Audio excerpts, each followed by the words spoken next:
క్రీస్తునందు ప్రియ సంగమ, ఈ సమయంలో మనందరం కూడా మరి ఈ యొక్క చర్చ్ మినిస్ట్రీలో మనందరం కూడా 19వ సంవత్సరంలో ప్రవేశించిన తర్వాత ఈ 19వ సంవత్సరంలో మనందరం కూడా దేవుని బిడ్డలుగా ఈ లోకంలో జీవిస్తూ దేవుని యొక్క పరిశుద్ధతలో మనం ఎదుగుతూ దేవుని యొక్క నీతిలోకి మనము నడిపింపబడి ఆయన సారూప్యంలోకి మార్చబడుతున్న మనమందరం కూడా దేవుని యొక్క సన్నిధిలో ఈ యొక్క 18 సంవత్సరాలు పూర్తి చేసుకొని 19 సంవత్సరాలకు వచ్చిన ఈ చర్చు మీరు కూడా అనేక సంవత్సరాలు చూస్తున్న ఈ సంవత్సరము సంఘంలో దేవుడు మనం ఏ విషయాల్లో మనల్ని పరీక్షిస్తాడు.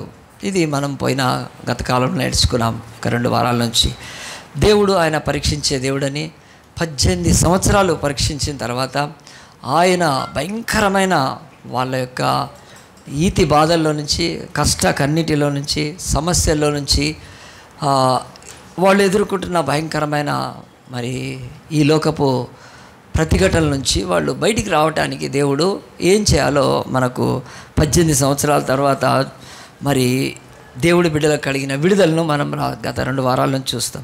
అయితే ఈ 19వ సంవత్సరంలో మనము దేవుని సన్నిధిలో మరి ఏం చేయాలి కనుక మన జీవితాలలో ఏం చేయాలంటే మన జీవితాలలో మనం మత్తయి సువార్త 19వ అధ్యాయం తీసి ఇక్కడ ఒక మాటలు ఉన్నాయి, దీన్ని మనము పరిశీలిద్దాము. మత్తయి సువార్త 19వ అధ్యాయంలో యేసు ప్రభు మాథ్యూ 19 చాప్టర్లో యేసు ప్రభు ఆయన 19 యేసు ఈ మాటలు చెప్పిన తర్వాత గలిలయ నుండి యోర్దాను అద్దరినున్న యూదా ప్రాంతములకు వచ్చెను. బహు జనసమూహములు ఆయన వెంబడింపగా ఆయన వారిని అక్కడ స్వస్థపరిచెను. ఆయన ఈ మాటలు చెప్పిన తర్వాత గలిలయ నుండి యోర్దాను అద్దరినున్న యూదా ప్రాంతంలోకి వచ్చెను అని దేవుని యొక్క వాక్యం చెబుతుంది. దేవుడు ఒక ప్రొవిజన్ నుంచి ఇంకోటి, అంటే ఒక రాష్ట్రం నుంచి ఒక రాష్ట్రము చెప్పచ్చు, రాష్ట్రం అంతగా చెప్పచ్చు, మనకైతే డిస్ట్రిక్ట్స్ జిల్లాలు కనుక అలాగున్న గలిలయ అనే ప్రాంతంలో నుంచి యోర్దాను నది ఆయన ప్రాంత పరివాహకం దాటుకొని వచ్చి ఆయన యూదయ ప్రాంతంలోకి వచ్చాడు. యూదయ బెత్లెహేము ఎంత ప్రాముఖ్యమైందంటే అది మరి యేసు ప్రభు బెత్లెహేంలోనే పుట్టాడు. ఆ యొక్క దావీదు రాజు కూడా మరి అక్కడి నుంచి వచ్చాడు. యూదయ ప్రాంతం చాలా ప్రాముఖ్యం, అన్నిటికంటే యూదయ ప్రాంతము ప్రపంచంలో అన్నిటికంటే ప్రాముఖ్యమైన ప్రాంతం యూదా ప్రాంతమే. ఎందుకు చెప్తున్నాను ఇట్లా కాదు కదా, మరి అమెరికాలో ఈరోజు న్యూయార్క్, కాలిఫోర్నియా, లేకపోతే ఆ యొక్క వాషింగ్టన్, అలాగనే మన భారతదేశంలో ఢిల్లీ, చాలా పెద్ద పెద్దవి ప్రపంచంలో ఎన్నో ఉన్నాయి. అలాగనే కాకుండా పుట్టపర్తి అంటే అదొక ప్రాముఖ్యత. లేకపోతే ఇక్కడ మహారాష్ట్రలో ఇంకోటి ఉంది ఆయనకు సంబంధించిందే, ఏం ప్రాంతం అది, షిరిడి, లేకపోతే తిరుపతి, ఇలాగున అయోధ్య. అంటే ప్రపంచంలో ఎంత వాటికి ఒక ప్రాముఖ్యతను సంతరిస్తారు కదా, ఎందుకంటే అవి మరి దేవుడికి ముడిపడినవే. మేము మొన్న ఢిల్లీ వెళ్ళినప్పుడు రిటర్న్ వస్తూ ఉన్నప్పుడు మమ్మల్ని ఢిల్లీ నుంచి ఆ యొక్క ఆగ్రా తీసుకెళ్ళేటప్పుడు వాళ్ళు బృందావనికి తీసుకొని వెళ్తున్నారు. వాళ్ళు బృందావన్ అంటారు, బీపాలకర్ బృందావన్. ఎందుకు అని అంటే అక్కడ కృష్ణుడు పుట్టాడని. సరే, కృష్ణుడు పుట్టిన దగ్గర నేనేం చేయాలి కదా, మాకు వద్దని చెప్పాము, మాకు ఏం అవసరం లేదు, డైరెక్ట్ మమ్మల్ని ఆగ్రా తాజ్మహల్ తీసుకెళ్ళమని చెప్పి తాజ్మహల్కి వెళ్ళిపోయాం. టైం సేవ్ అయిపోయింది. కానీ రిటర్న్లో మేము వచ్చేటప్పుడు మేము మధ్యలో బ్రేక్ అక్కడ టీ తాగడానికి ఆగినప్పుడు బృందావన్లో టీ తాగి అక్కడ కృష్ణుడితోటి ఫోటోలు దిగాం మంచిగా, అట్లా మంచిగా దిగి పెట్టుకున్నాం. బృందావన్ అనే ఆ ప్రాంతము ఢిల్లీకి వెళ్ళిన వాళ్ళు దాన్ని దర్శించుకోవాలని ఎట్టే పరిస్థితుల్లో ప్రయత్నం చేస్తారు. అక్కడ దాకా వెళ్ళిన వాళ్ళు కృష్ణుడి జన్మస్థానం అని. సో క్రైస్తవులకు మనకి ఏ ప్రాముఖ్యత లేదు. కానీ నేను ఎందుకు ఈ మాటలు చెప్తానంటే ప్రపంచంలో ఎవ్వడికి కూడా ప్రాముఖ్యత కానీ ఒక స్థలం ఉంది, అది ఎంచకపోతే యూదయ ప్రాంతము. ఎందుకంటే యూదయలో యెరూషలేము ఉంది, దేవుడు కోరుకున్న పట్టణము. యూదయలో యెరూషలేము దేవాలయం ఉంది, ఆ యొక్క సియోను పర్వతాలు ఉన్నాయి. దేవుడి ప్రపంచంలో తన కుమారుణ్ణి సిలువ వేసిన స్థలం అక్కడ ఉంది. అంతకంటే ప్రాముఖ్యత ఏమీ లేదు. 3000 సంవత్సరాల నుంచి అక్కడ కాన్ఫ్లిక్ట్ ఉంది, యుద్ధం జరుగుతుంది, ఇప్పుడు జరుగుతుంది. హమాస్ వాళ్ళు ఇజ్రాయెల్ దేశాన్ని లేకుండా చేయాలని, ఇరాన్ అనే ఒక ముస్లిం దేశము నది నుంచి సముద్రం వరకు వాళ్ళని తుడిచేయాలి అంటుంది. తుడిచేయాలి, నది యోర్దాన్ నది సముద్రం మధ్య, ఇక్కడి నుంచి వీళ్ళని తుడిచేయాలి. ఫ్రమ్ రివర్ టు సీ అని పాటలు పాడుతున్నారు. ప్రపంచంలో ముస్లిమ్స్ అందరూ పాటలు పాడుతున్నారు. సో ముస్లిం మతం క్రైస్తవులకు వ్యతిరేకం కాదు, కానీ వాళ్ళ బుర్ర అలాగున యూదులంటే సహించరు వాళ్ళు ఎందుకంటే సత్య గ్రంథం, యూదుల యొక్క తోరా లేకపోతే ధర్మశాస్త్రం పాత నిబంధనను చూసే ఆ యొక్క న్యూ టెస్టిమెంట్ వదిలిపెట్టాడు. కానీ వాళ్ళ యొక్క ప్రవక్త అని చెప్పుకునే ఆయనకు చదువు రాదు, ఇంకొక ఆమెతోటి ఆయన భార్యతోటి మరి రాపిచ్చాడని చెప్తారు. ఇది అంతా కూడా ఎందుకంటే 600 సంవత్సరాలు ఆ గ్రంథాలలో యూదులను ఎక్కడ కనిపిస్తే అక్కడ చంపండి, ఎందుకంటే వాళ్ళు సత్యాన్ని చెప్తారు కనుక.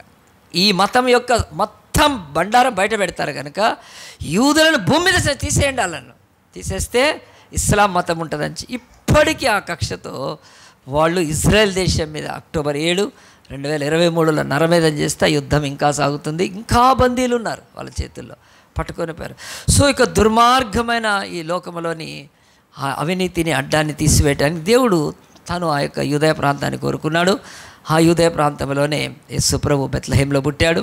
ఆయన యెరూషలేములో ఆయన మరి తన రాజ్య సువార్తను ప్రకటించాడు. ఆ యెరూషలేము పక్కన ఆ యొక్క పొలిమేరలో లేకపోతే గవిని బయట గొల్గొతా కొండ మీద తన ప్రాణాన్ని పెట్టాడు. సో ఈ యొక్క ప్రపంచంలో ఎవరికైనా ఇది ప్రాముఖ్యమైన స్థలము. ఆ స్థలానికి నేను ఎందుకు ఈ మాటలు గుర్తు చేసుకుంటున్నానంటే, మనము పుణ్యక్షేత్ర యాత్రలు చేసేవాళ్ళం కాదు. ఇప్పుడు అది ఎంత ప్రాముఖ్యమైనదా, నువ్వు అక్కడ యూదయకి వెళ్ళి ఈ యొక్క బెత్లెహేం చూసి వచ్చి నజరేత్ చూసి, ఆ యొక్క నజరేత్ అయితే గలిలీలో ఉంటుంది కానీ యూదయ ఇవన్నీ చూసి వచ్చినా నీకు ఏమీ ఒరగదు. కానీ దేవుడు తన కుమారుని పంపి అక్కడ ఏ కార్యం చేశాడో దాన్ని తెలుసుకుంటేనే, దాన్ని నమ్మితేనే, దాన్ని విశ్వసిస్తేనే, దాన్ని ఆచరిస్తేనే, దాన్ని మార్గంలో పెట్టుకుంటేనే, నీ యొక్క మార్గాల్లో దాన్ని అనుసరిస్తేనే రక్షణ. ఒక పేద కోయవాళ్ళు లేకపోతే అనుకుందాం మన దగ్గర ఉండే బహుపేదలు వాళ్ళు ఎప్పుడైనా యెరూషలేంకి వెళ్ళగలుగుతారా? మినిమం టికెట్ ఇప్పుడు ₹1,00,000 పోయి రావాలంటే, ₹1,00,000 లేని పోయి రాలేము మనం అక్కడికి. సో ఎవరు పెట్టుకొని పోగలుగుతారు అక్కడికి? కనుక నేను ఎందుకంటే యేసు ఆ ప్రాంతానికి వచ్చినప్పుడు ఆయన ఏం చెప్తున్నాడో ఈరోజు నేర్చుకుందాం. ఆయన ఆ ప్రాంతానికి వచ్చిన తర్వాత అక్కడ కొంతమంది ఆయనను ఒక ప్రశ్న అడిగారు. ఏమంటే ఆయన 3వ వచనం, పరిసయ్యులు ఆయన శోధింపవలన ఆయన దగ్గరకు వచ్చి, ఏ హేతువు చేత అయినా పురుషుడు తన భార్యను విడనాట న్యాయమా అని ఒక ఫ్యామిలీకి సంబంధించిన, కుటుంబానికి సంబంధించిన, ఇది వైవాహిక సంబంధానికి బంధానికి సూచించే లేక సంబంధించిన విషయాన్ని అడుగుతున్నారు. విడాకులు ఇవ్వటము న్యాయమా, వదిలివేయటం న్యాయమా అన్నప్పుడు యేసుప్రభు ఆయన అక్కడంతా వివరిస్తూ వచ్చాడు. సో అలాగున ఆ మాటలు చాలామందికి, ఎందుకంటే అప్పుడు యూదయ ప్రాంతంలో ఉన్న పేదరికాన్ని బట్టి కావచ్చు, వాళ్ళలో ఉన్న మత సంబంధమైన అవివేకాన్ని కావచ్చు, ఆ కాలంలో లోకంలో ఉన్న ఆ పరిస్థితులను బట్టి అది బాగా బిగ్ ప్రాబ్లంగా ఉంది. భర్తలు వదిలేస్తున్నారు భార్యల్ని, ఇది ఎంతవరకు న్యాయము? భార్యలు మరి వేరే వాళ్ళతో ఉంటాం, ఎంతవరకు న్యాయం? అలాగే విడనాడిన దాన్ని పెళ్లి చేసుకున్నాడు, ఇది ఎంతవరకు న్యాయము? ఒక ఆమె ఉండంగా కూడా ఇంకొక ఆమెను, ఇవన్నీ కూడా ఉన్నప్పుడు యేసు ప్రభువుని అడిగినప్పుడు యేసు ప్రభు స్ట్రైట్గా దానికి జవాబు చెప్పేశాడు. ఈరోజు నేను ఆ మ్యాటర్ చెప్పట్లేదు, కానీ కాంటెక్స్ట్లో యేసు ప్రభు ఆయన తప్పించుకోలేదు. నేను ఒక సన్యాసిని, మీరు అందరు సన్యాసులు కండి అనలేదు యేసు ప్రభు. అన్నాడా? నేను వివాహం చేసుకోవట్లేదు, ఆయన వివాహం ఇంకా చేసుకోవచ్చు తర్వాత, నేను వివాహం చేసుకోబోట్లేదు, మీరు కూడా ఎవరు చేసుకోవద్దు అని ఏం చెప్పలేదు. వివాహం చేసుకున్న వాళ్ళని చూసి కదా, మీ మొగుడిని వదిలిపెట్టి మీ భార్యను వదిలిపెట్టి రండి సేవకని కూడా ఏమనలేదు యేసుప్రభు. He was totally clear about the marriage. ఎందుకంటే ఆ మ్యారేజ్ అనే ఈ యొక్క భూమి మీద దేవుడు కలిగించింది ఆయన. మొదటి వివాహం ఏదైనా తోటలో ఆదాముకు అవ్వకు దేవుడు చేశాడు. అప్పటి నుంచి ఆయన వివాహ విషయంలో అలాగా ఎలాంటిది లేదు. కానీ ఒకటి మాత్రం చెప్పాడు, దేవుడు జతపరిచిన వారిని మనుషులు విడదీయకూడదని. సో ఇలాంటి యేసుప్రభు ఒక ఇంపార్టెంట్ టాపిక్ మాట్లాడుతుండి ఇంపార్టెంట్గా అందరు వింటున్నప్పుడు కొంతమంది ఏం చేశారంటే యేసుప్రభు దగ్గరికి ఆ యొక్క 13వ వచనం చూడండి, లేకపోతే ఇంకా 12వ వచనం ఆఖరి చదివితే, తల్లి గర్భమున పుట్టిన నపుంసకులుగా ఉన్నారు, మనుషులను నపుంసకులుగా చేయబడిన వారు ఉన్నారు, పరలోకం కొరకు నపుంసకులు అయిపోయిన వారు ఉన్నారు, అంటే వివాహం చేసుకున్న వ్యవస్థను దూరంగా ఉన్నవారు. ఈ మాటలు అంగీకరింపేవారు అంగీకరించను కాక అని వారితో చెప్పాను. అంగీకరించిన వారే కాక ఇంకెవరికి అవసరం లేదు, ఇదిగో మీరు ఆ యొక్క విషయాలను నేను చెప్తున్నాను, మీరు చెప్తున్నప్పుడు అది మీకు వదిలేస్తున్నాను అని యేసుప్రభు స్పష్టంగా వివాహ విషయమై, ఆ యొక్క విడాకుల విషయమై, ఆ తర్వాత ఈ యొక్క నపుంసకులు అయిపోవాళ్ళు, అంటే వాళ్ళు ఇలాగున్న బ్రతకడానికి ఇష్టపడ్డవాళ్ళు, వాళ్ళందరి గురించి మాట్లాడుతున్నప్పుడు యేసుప్రభు దగ్గర 13వ వచనం, అప్పుడు ఆయన వారి మీద చేతులుంచి ప్రార్థన చేయాలని కొందరు చిన్నపిల్లలను ఆయన యొద్దకు తీసుకొని వచ్చారు. యేసుప్రభు ఇలాగున మాట్లాడుతున్నప్పుడు కొంతమంది తల్లిదండ్రులు వారి పిల్లల్ని తీసుకొని యేసుప్రభు దగ్గరికి వచ్చారు. వచ్చి ఏం చేయాలంటే వాళ్ళు యేసుతో తమ యొక్క పిల్లల విషయమై, యేసు దగ్గరికి వచ్చి తమ బిడ్డల విషయమై వాళ్ళు ఒక ఆశతో వచ్చినప్పుడు ఇక్కడ ప్రాబ్లము యేసుప్రభుకు లేదు. ఆ తల్లిదండ్రులు వేచి ఉన్నారు. కానీ అక్కడికి వచ్చిన తర్వాత ఆయన దగ్గర తీసుకొని వస్తే ఆయన శిష్యులు తీసుకొని వచ్చిన వాడిని గద్దిస్తున్నారు. మీకేమైనా బుద్ధి ఉందా శిష్యులు? ఇక్కడ ఇంత పెద్ద టాపిక్ నడుస్తూ ఉంటుంటే, ఇంత చక్కగా మరి యేసు ప్రభు ఈ యొక్క వివాహ విషయంలో ఇది చాలా మేజర్ సోషల్ ప్రాబ్లం. ఆనాడు సమాజంలో పెద్ద అభ్యంతరకరంగా అయితే వైవాహిక వ్యవస్థలో భయంకరమైనగా పరిస్థితులు ఉన్నాయి కనుక ఆ పరిస్థితుల్లో ఇంత సీరియస్ టాపిక్ మాట్లాడుతూ ఉంటుంటే మీరు పిల్లల్ని తీసుకొచ్చారేంటని ఆ యొక్క శిష్యులు వాళ్ళని గద్దిస్తున్నారండి. మీకు బుద్ధి ఉందా అసలు? ఈ టైంలో నా పిల్లల్ని తీసుకొచ్చేది కదండి. మనం కూడా ఇంపార్టెంట్గా ఎప్పుడన్నా చాలా ఇంపార్టెంట్ మీ పిల్లలు అందరు కూర్చొని పెద్దవాళ్ళు మాట్లాడుతూ ఉన్నారు. మాట్లాడుతూ ఉంటే అక్కడ పిల్లలు అల్లరి చేయడానికి ఒక తల్లి వచ్చి ఆడ కూర్చుంది అనుకో, పిల్లల్ని పెట్టుకొని ఏమంటారు? బుద్ధి ఉందా నీకు, లేవిడికి వెళ్ళి అంటారు. ఎందుకంటే సీరియస్ టాపిక్ మాట్లాడుతుంటే పిల్లలు ఊరుకుంటారండి. అక్కడ పిల్లలు ఏదో అల్లరి చేస్తారు, తిట్టేస్తారు, నడుకని తీసుకొని వెళ్ళని చెప్పి. జనరల్గా మరి చర్చెస్లో కూడా ఒక్కోసారి అలాగున పిల్లల్ని తీసుకొని వచ్చినప్పుడు అది నిజంగా అభ్యంతరకరమే. కొంచెం ఎందుకు అభ్యంతరకరం అంటే మీ యొక్క పిల్లలు ఇతరులకి చాలా ఆటంకం కలిగించే అవకాశం. మీరు కలిగించట్లేదు, మీ పిల్లలకు ఆ జ్ఞానం లేదు, మీ పిల్లలకు అది ఉండదు కనుక వాళ్ళు ఇక్కడ ఏమనుకుంటారంటే అందరు కాముగా ఉన్నారు కనుక వాళ్ళు ఆడుకోవడం స్టార్ట్ చేస్తారు, వాళ్ళు ఏదైనా యాక్టివిటీ స్టార్ట్ చేస్తారు. సో అలాంటప్పుడు ఆ తల్లికి కనీసం జ్ఞానం ఉండి ఒకవేళ ఆ పిల్లోడిని సముదాయించడం కానీ, నేను ఇక్కడికి వచ్చి చర్చికి వచ్చి నేను ఇతరులకు అభ్యంతరకరంగా ఉండకూడదు. అభ్యంతరకరం ఏంటంటే కొంతమంది ఫోన్ చూసి మాట్లాడుకుంటూ ఉండొచ్చు, లేకపోతే ఇంకేదో ఎలా పని చేయవచ్చు, లేకపోతే డిస్టర్బెన్స్గా ఉంటారు కొంతమంది. అవన్నీ కూడా కొంతవరకైనా పక్క వాళ్ళు చూసి ఊరుకుంటారు. కానీ పిల్లలకి అలర్ట్ చేస్తుంటే, పిల్లలు మాట్లాడుతుంటే సేవకుడు చెప్పే మాటలు లేకపోవచ్చు. అప్పుడు వాళ్ళు ఫేస్ చూస్తారు. ఫస్ట్ ఫేస్ చూసినప్పుడు ఇండికేషన్ ఏంటి? నీ మొహం ఎట్లుందో చూసుకోమని. నువ్వు పిల్లల్ని ఇక్కడ తీసుకొచ్చావు పర్వాలేదు, కానీ ఆ పిల్లల్ని కంట్రోల్లో పెట్టుకోవట్లేదు. కొంతమంది అలాగ చూస్తే నవ్వాలాను, కానీ పిల్లల్ని ఇక్కడ అలర్ట్ చేస్తున్నారు. చాలా షేమ్లెస్ అండి, షేమ్లెస్ ఉమెన్. పిల్లల్ని కానీ వాళ్ళను ప్రభు సన్నిధికి తీసుకొచ్చినప్పుడు అలాగున అక్కడ వాళ్ళని కంట్రోల్ చేసుకోవటం, ఇప్పుడు చూస్తూ ఊరుకోవడం కనుక మనం ప్రార్థన చేయాలి వారం అంతా కూడా చేస్తే ఖచ్చితంగా. ఇప్పుడు మేము మా పాపను పెంచాం, మేము మా 10 నుంచి 5 గంటల వరకు మీటింగ్లో కామ్గా ఉండేవాళ్ళండి. మేము గొప్పగా చెప్పట్లేదు కానీ సేవలో ఉన్నాం కనుక అలాగను. అడగండి, ఈరోజు అన్నోజీ కూడా వస్తారు కదా మన బ్రాంచ్ చర్చి వాళ్ళు, ఎంత ఇంకా తర్వాత అల్లరి చేస్తుంటే బయటికి తీసుకెళ్ళిపోవడం అంతే పిల్లలు కనుక. కానీ అక్కడ వేరేళ్ళకి అభ్యంతరం కలిగించకుండా ఉండడం ఆ యొక్క స్త్రీలకు కనీసం ఇంగిత జ్ఞానం అది. సో మరి పిల్లల్ని దేవుడు రావద్దనట్లేదు, తల్లుల్ని రావట్లేనట్లేదు, వాళ్ళు వచ్చినా కానీ వాళ్ళకి కావాల్సిన కామన్ సెన్స్ లేకపోతే ప్రాబ్లం అది, అంతకు తప్ప ఇంకేమీ లేదు. సో ఇది టాపిక్ వచ్చింది కనుక చెప్తున్నాను.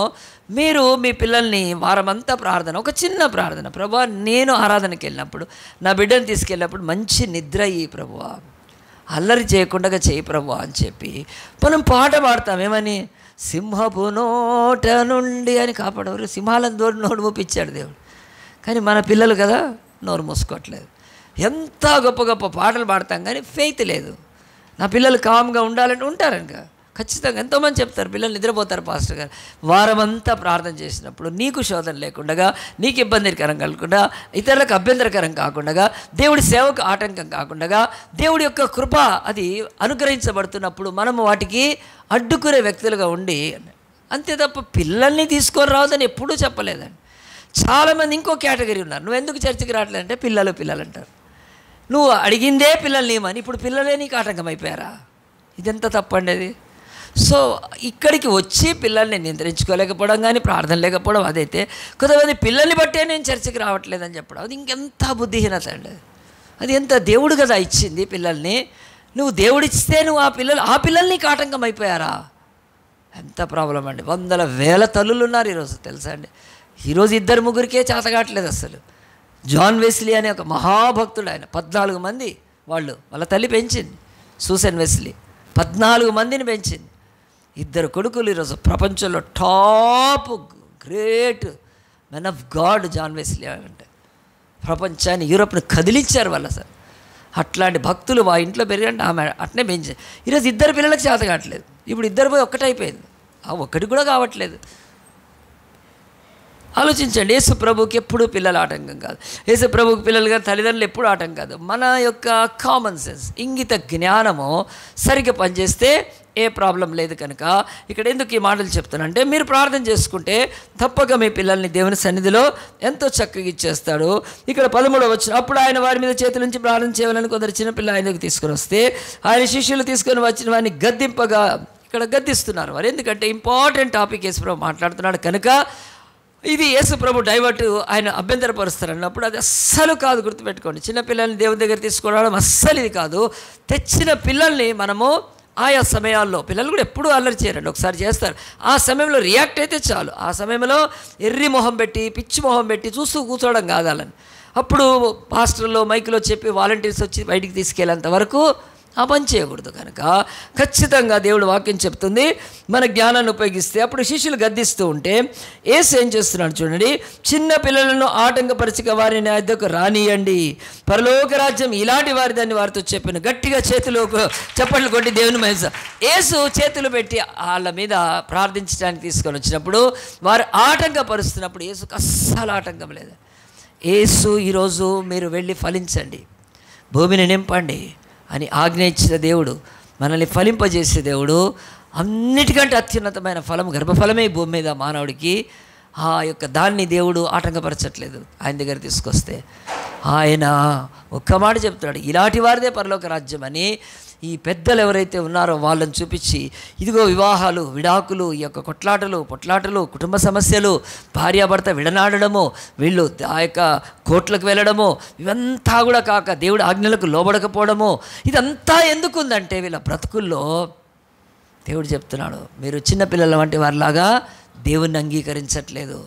చిన్నపిల్లలు వాళ్ళ మనసులో, రెండవది వాళ్ళ యొక్క అంతరాత్మ ఆత్మలో విభేదించదు. ఏది అవునంటే అదే. కనుక కూర్చో అంటే కూర్చుంటారు, ఎక్కడైనా కూర్చుంటారు, తగ్గించుకుంటారు. ఆ తర్వాత ఏది చెప్పినా వాళ్ళ మనసు సందేహించదు, ఏది చెప్పినా అనుమానపడదు, ఏది చెప్పినా సింపుల్గా మా మమ్మీ చెప్పిందంటారు అంతే, మా టీచర్ చెప్పిందంటారు అంతే. ఎంత మంచి మనసు దేవుడు. అలాగునైతేనే పరలోక రాజ్యంలో మీరు ఉంటారు. నేను చెప్పిన మాటల విషయమై మీరు ఎలాగున పిల్లలు తమ యొక్క పెద్దల తల్లిదండ్రుల మాటకు ఎలాగున లోపడతారో, ఎలాంటి మనసు కలిగి ఉంటుందో, ఎలాంటి స్వభావం కలిగి ఉంటారు, ఎలాంటి తగ్గింపు కలిగి ఉంటారు, ఎలాంటి ఇప్పుడు ఎంత పెద్ద సీఎం అయినా పిఎం అయినా వాళ్ళ పిల్లలు స్కూల్లో వెళ్తే టీచర్ కింద కూర్చోమంటే కూర్చుంటారా లేదా? అక్కడ పోయి వాళ్ళు నేను పిఎం కొడుకుని అన్నారండి కదా. అంటే వాళ్ళు ఎంత ఇదైనా పిల్లల్లో మనసుతో ఉంటుంది, కూర్చుంటారు చక్కగా. అలాంటిది మీ బ్రతుకుల్లో కలిగి ఉంటే మీరు పరలోక రాజ్యానికి పోతారని పిల్లల్ని యేసుప్రభు దగ్గర తీసుకొస్తే యేసుప్రభు ఎంత గొప్ప మాట పరలోక రాజ్య విషయం బయలుపరిచాడు కదా. సో ఆయనకి ఏం ఆటంకం లేదు, పిల్లల్ని చూపించే చెప్పేశాడు కదా.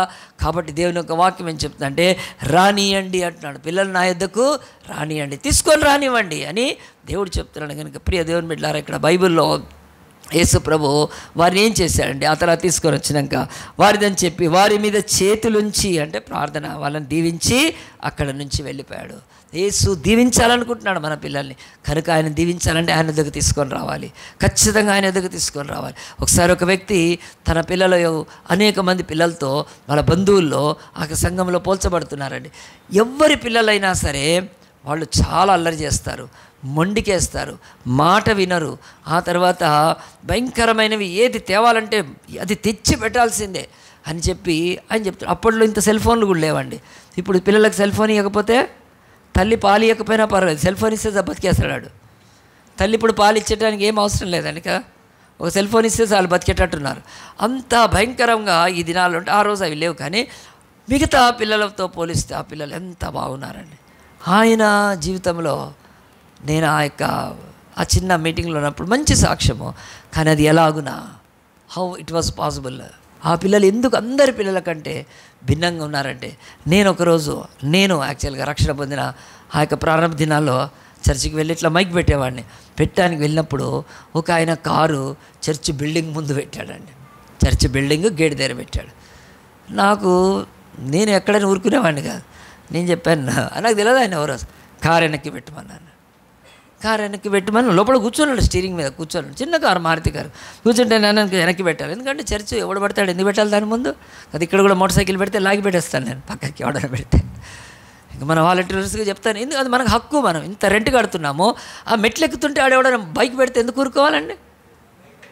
ఓనర్స్ కూడా చెప్తారు, తీసేయండి సార్ మీరు ఎవడైనా పెడితే అని. వాళ్ళని కూడా నేను కంప్లైంట్ చేశాను. సో అక్కడ ఎవరైనా మెట్ల ముందు ఎవరైనా బైక్ పెడితే లాగి అవతల పడేస్తాను నేను. No we have a right కనుక మనం రోజు కూడా రాం, ఏదో ఒక 2 రోజులు వస్తాం ఇక్కడికి. ఎవడు పడితే ఎట్లా పెడతాడు? అట్లనే ఆయన కారు ఉంటే నేను వెనక్కి అన్నానండి. అంటే ఆయన కారు దిగి చెప్తున్నాడు, నన్ను గుర్తుపట్టాడు, అరే బ్రదర్ మీరు రాజేపాల్ గారు అని. అంటే ఆయన నాకు గుర్తొచ్చాడు సరిగ్గా తెలియదు. ఆయన బ్రదర్ పిల్లల్ని నేను సండే స్కూల్ అయిపోయింది తీసుకెళ్ళడానికి వచ్చాను, నేను తీసుకెళ్ళిపోతానని చాలా సిన్సియర్గా చెప్తున్నాడు అండి. మంచి ఎడ్యుకేటెడ్ మ్యాన్. ఆయన తన పిల్లల్ని సండే స్కూల్కి పొద్దున వదిలి మళ్ళీ అయిపోయేటప్పుడు పికప్ చేసుకోవడానికి వచ్చాడు. అది పికప్ చేసుకొని వచ్చినప్పుడు గేట్ ముందు ఎందుకు పెట్టాడు? పిల్లలంతా అట్లా వస్తారు. పెద్ద గేట్ లేండి, అది చిన్న గేట్ కాదు, ఆ గేటు పెద్ద గేటు, కొంచెం ఇంకా ప్లేస్ కూడా ఉంది. నేను అన్నప్పుడు అరే ఓకే బ్రదర్ అన్నాను. కానీ ఆయన చూసి నేను అడిగారు, ఈ రోజేనా అంటే లేదు, నేను ప్రతి సండే నా పిల్లల్ని తీసుకొస్తాను. ఎంత గొప్పదండి. సో బైబిల్ ఆయన నాకు ఈ రోజు వరకు నా కళ్ళ ముందు అది గుర్తుంది. లాంగ్ బ్యాక్ అది. ప్రభువు దగ్గరికి మన పిల్లల్ని తీసుకొని రావాలి. ఈరోజు బతుకుల్లో ఎంతమంది వాళ్ళ పిల్లల్ని దేవుని దగ్గర తీసుకొని రావట్లేదు. ఏ తల్లిదండ్రులు యేసు ప్రభు దగ్గరికి వారి పిల్లల్ని తీసుకొని రారు. యేసు సంఘానికి చాలా సమస్యలు ఉన్నాయి ఈరోజు ఆయనకు. ఈరోజు ఈ యొక్క విడాకులే కాదు, ఈరోజు మన ఉత్తర భారతదేశంలో 5, 6 11 రాష్ట్రాల్లో పెట్టి పారేశారు. కన్వర్షన్ బిల్ పెట్టారు. ఎవ్వడు కూడా బాప్తిసం తీసుకోవటానికి లేదు అక్కడ. ఎన్ని ప్రాబ్లమ్స్ ఇండియాలో చర్చకున్నాయి. రాజకీయాలతో ఉన్నాయి కదండి, మతాలతో దేవునికి ఉన్నాయి. తర్వాత భయంకరమైన ఈ లోకంలోని అవిశ్వాసులతో, విరోధులతో ఎన్ని ప్రాబ్లమ్స్ ఉన్నాయి చర్చికి. మళ్ళీ ఇంటర్నల్గా కూడా ఉన్నాయి. కనుక ఈరోజు చర్చికి పెద్ద ప్రాబ్లం ఇండియాలో ఎస్సీలు తీసేసుకోవాలా వద్దా? వాట్ అ బిగ్ ప్రాబ్లం అది. ఎంత పెద్ద ప్రాబ్లం. నా చర్చికి వచ్చిన వాళ్ళు ఎంతోమంది ఎస్సీ తీసేసుకొని బీసీ అయిపోయారు. తీసుకుంటే జాబ్ వచ్చింది. ఆ పిల్లోడి ఫోటో చూపిస్తాను నేను. పృథ్వీ, కరీంనగర్ అబ్బాయి. నా బ్రతుకులో ఎస్సీ వద్దు నేను తీసేసుకున్నాడు. కనీసం ఎస్సీ తీసుకోవడానికి కూడా ఈరోజు ఆ యొక్క గవర్నమెంట్, దిక్కుమాలిన గవర్నమెంట్ అడ్డుకుంది. ఆ ఎంఆర్ఓ ఎందుకు తీసుకుంటావు బాబు, తీయం మేము అంటే, నేను క్రిస్టియన్ అయ్యాను, నేను నాకు అక్కర్లేదన్నాడు. మళ్ళీ ఇంకోడు వాడు యొక్క అక్కడ క్లర్క్ ఒకడన్నాడు, వాడు కుదరదన్నాడు. ఇది మేము తీయటానికి లేదు కలెక్టర్ కంటే. పృథ్వీ వెంటనే చూపించాడు, మొత్తం అంతా కూడా గూగుల్లో కొట్టి చూపించాడు. అవసరం లేదు బాబు కలెక్టర్ దగ్గరికి, ఎంఆర్ఓకి అధికారం ఇచ్చాడు. చర్చిలో బ్యాప్టిజం సర్టిఫికేట్ తీసుకుంటే పోయి మార్చుకోవచ్చు. నువ్వు తీసి పడేశాడండి. జాబు ఎంత మంచి జాబ్ ఇచ్చాడండి. గట్టిగా చెప్పలు కొడదామా? సో ఈరోజు చర్చికి ముందుకు జరగడం, కొంచెం ముందుకు జరగడం. ఈరోజు చర్చికి ఎస్సీలు వాళ్ళు ఆ హోదా ఉంచాలా లేదా? ఎంత పెద్ద ప్రాబ్లం ఉందండి. ఇది లేదా చర్చికి ప్రాబ్లం ఈరోజు? ఎంతమంది కూడా చర్చిలో ఒక పేరు, బయట ఒక పేరు కదా, ఇక్కడ ఒక పేరు, అక్కడ ఎందుకు ఆ బతుకు అసలు ఎంతకాలం అలాగున పెడతారు. చర్చికి వచ్చే రీసెంట్గా మరి ఆ అబ్బాయి పేరు భానుప్రకాష్ అబ్బాయి. నేను చూపిస్తాను, నా దగ్గర ఫోన్లో కూడా ఉంది. నేను ఎండింగ్లో వీళ్ళకి ఇస్తాను, మీరు మన స్క్రీన్ మీద వేస్తారు, చూపిస్తాను. లక్ష్మీ ఆంజనేయులు వారి వాళ్ళ కుమారుడు ఆంజనేయులు గారు, లక్ష్మీ సిస్టర్ ఆంజనేయులు, అలా బాబు భానుప్రకాష్ తీసేసుకున్నాడు. ఆయన స్టీఫెన్ హెజెల్ అని పెట్టుకున్నాడు. ఎందుకంటే నేను ఎప్పుడు చర్చిలో స్టీఫెన్ అనే పిలుస్తాను. మరి ఇక్కడేమో స్టీఫెను, బయటనేమో ఇంజనీర్ అబ్బాయి, కాంట్రాక్టర్ అతను. ఎన్ని డబ్బులు అన్ని ముడిపడి ఉంటాయి. ఏంగా తీసి పడేశాడు ఆ పేరు. అడ్డుకున్నారు ఆయన అడ్డుకోవటానికి. సో ఎన్ని ప్రాబ్లమ్స్ ఈరోజు చర్చకున్నాయి. ఈరోజు చర్చ్ ఫేస్ చేస్తుంది. మీరు ఎస్సీలుగా బతకండి, అసలు చర్చికి రావద్దు అసలు. ఎందుకంటే అక్కడ ఒక పేరు పెట్టుకొని ఆయన నామాన్ని అన్నిటిలో దూషిస్తున్నారు. ధైర్యం చేస్తే వస్తుంది తప్పకుండా. కనుక ఆలోచించండి, బైబిల్ చెప్తుంది ఇన్ని సమస్యలు ఉన్నప్పుడు, యేసు ప్రభు కూడా ఒక సమస్య మీద ఆయన మాట్లాడుతున్నప్పుడు చిన్న పిల్లల్ని తీసుకొని వస్తే దేవుడు అంటున్నాడు ఆటంకపరచొద్దు. ఇది కూడా మోస్ట్ ఇంపార్టెంట్.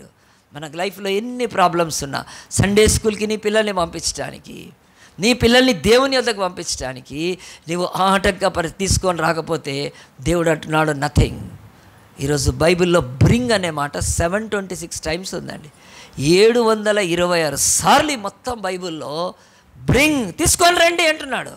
సో ఈ సంవత్సరంలో ఏం చేయాలి? 19th ఇయర్లో నీ పిల్లలు అనేకుల మధ్యలో ఒలివల మొక్కల వలె ఉండాలంటే, నీ పిల్లలు అనేకుల మధ్యలో ఒక దేవుని యొక్క ఆశీర్వాదానికి పాత్రలు కావాలంటే, ఎవరి దగ్గర తీసుకపోయినా ఎవరి చేతులు పెడితే దీవెన పొందుతామండి మన పిల్లలు. ఎక్కడ పొందుతారు? బైబిల్ చెప్తుంది యేసు వారి మీద చేతులు ఉంచాడు, దేవుని దగ్గరికి తీసుకొని రావాలి మన పిల్లల్ని. కనుక ఎంతమంది ఈరోజు ఈ సంవత్సరంలో అయినా మీ పిల్లల్ని దేవుని దగ్గర నడిపించుకుంటారు ఆలోచించండి.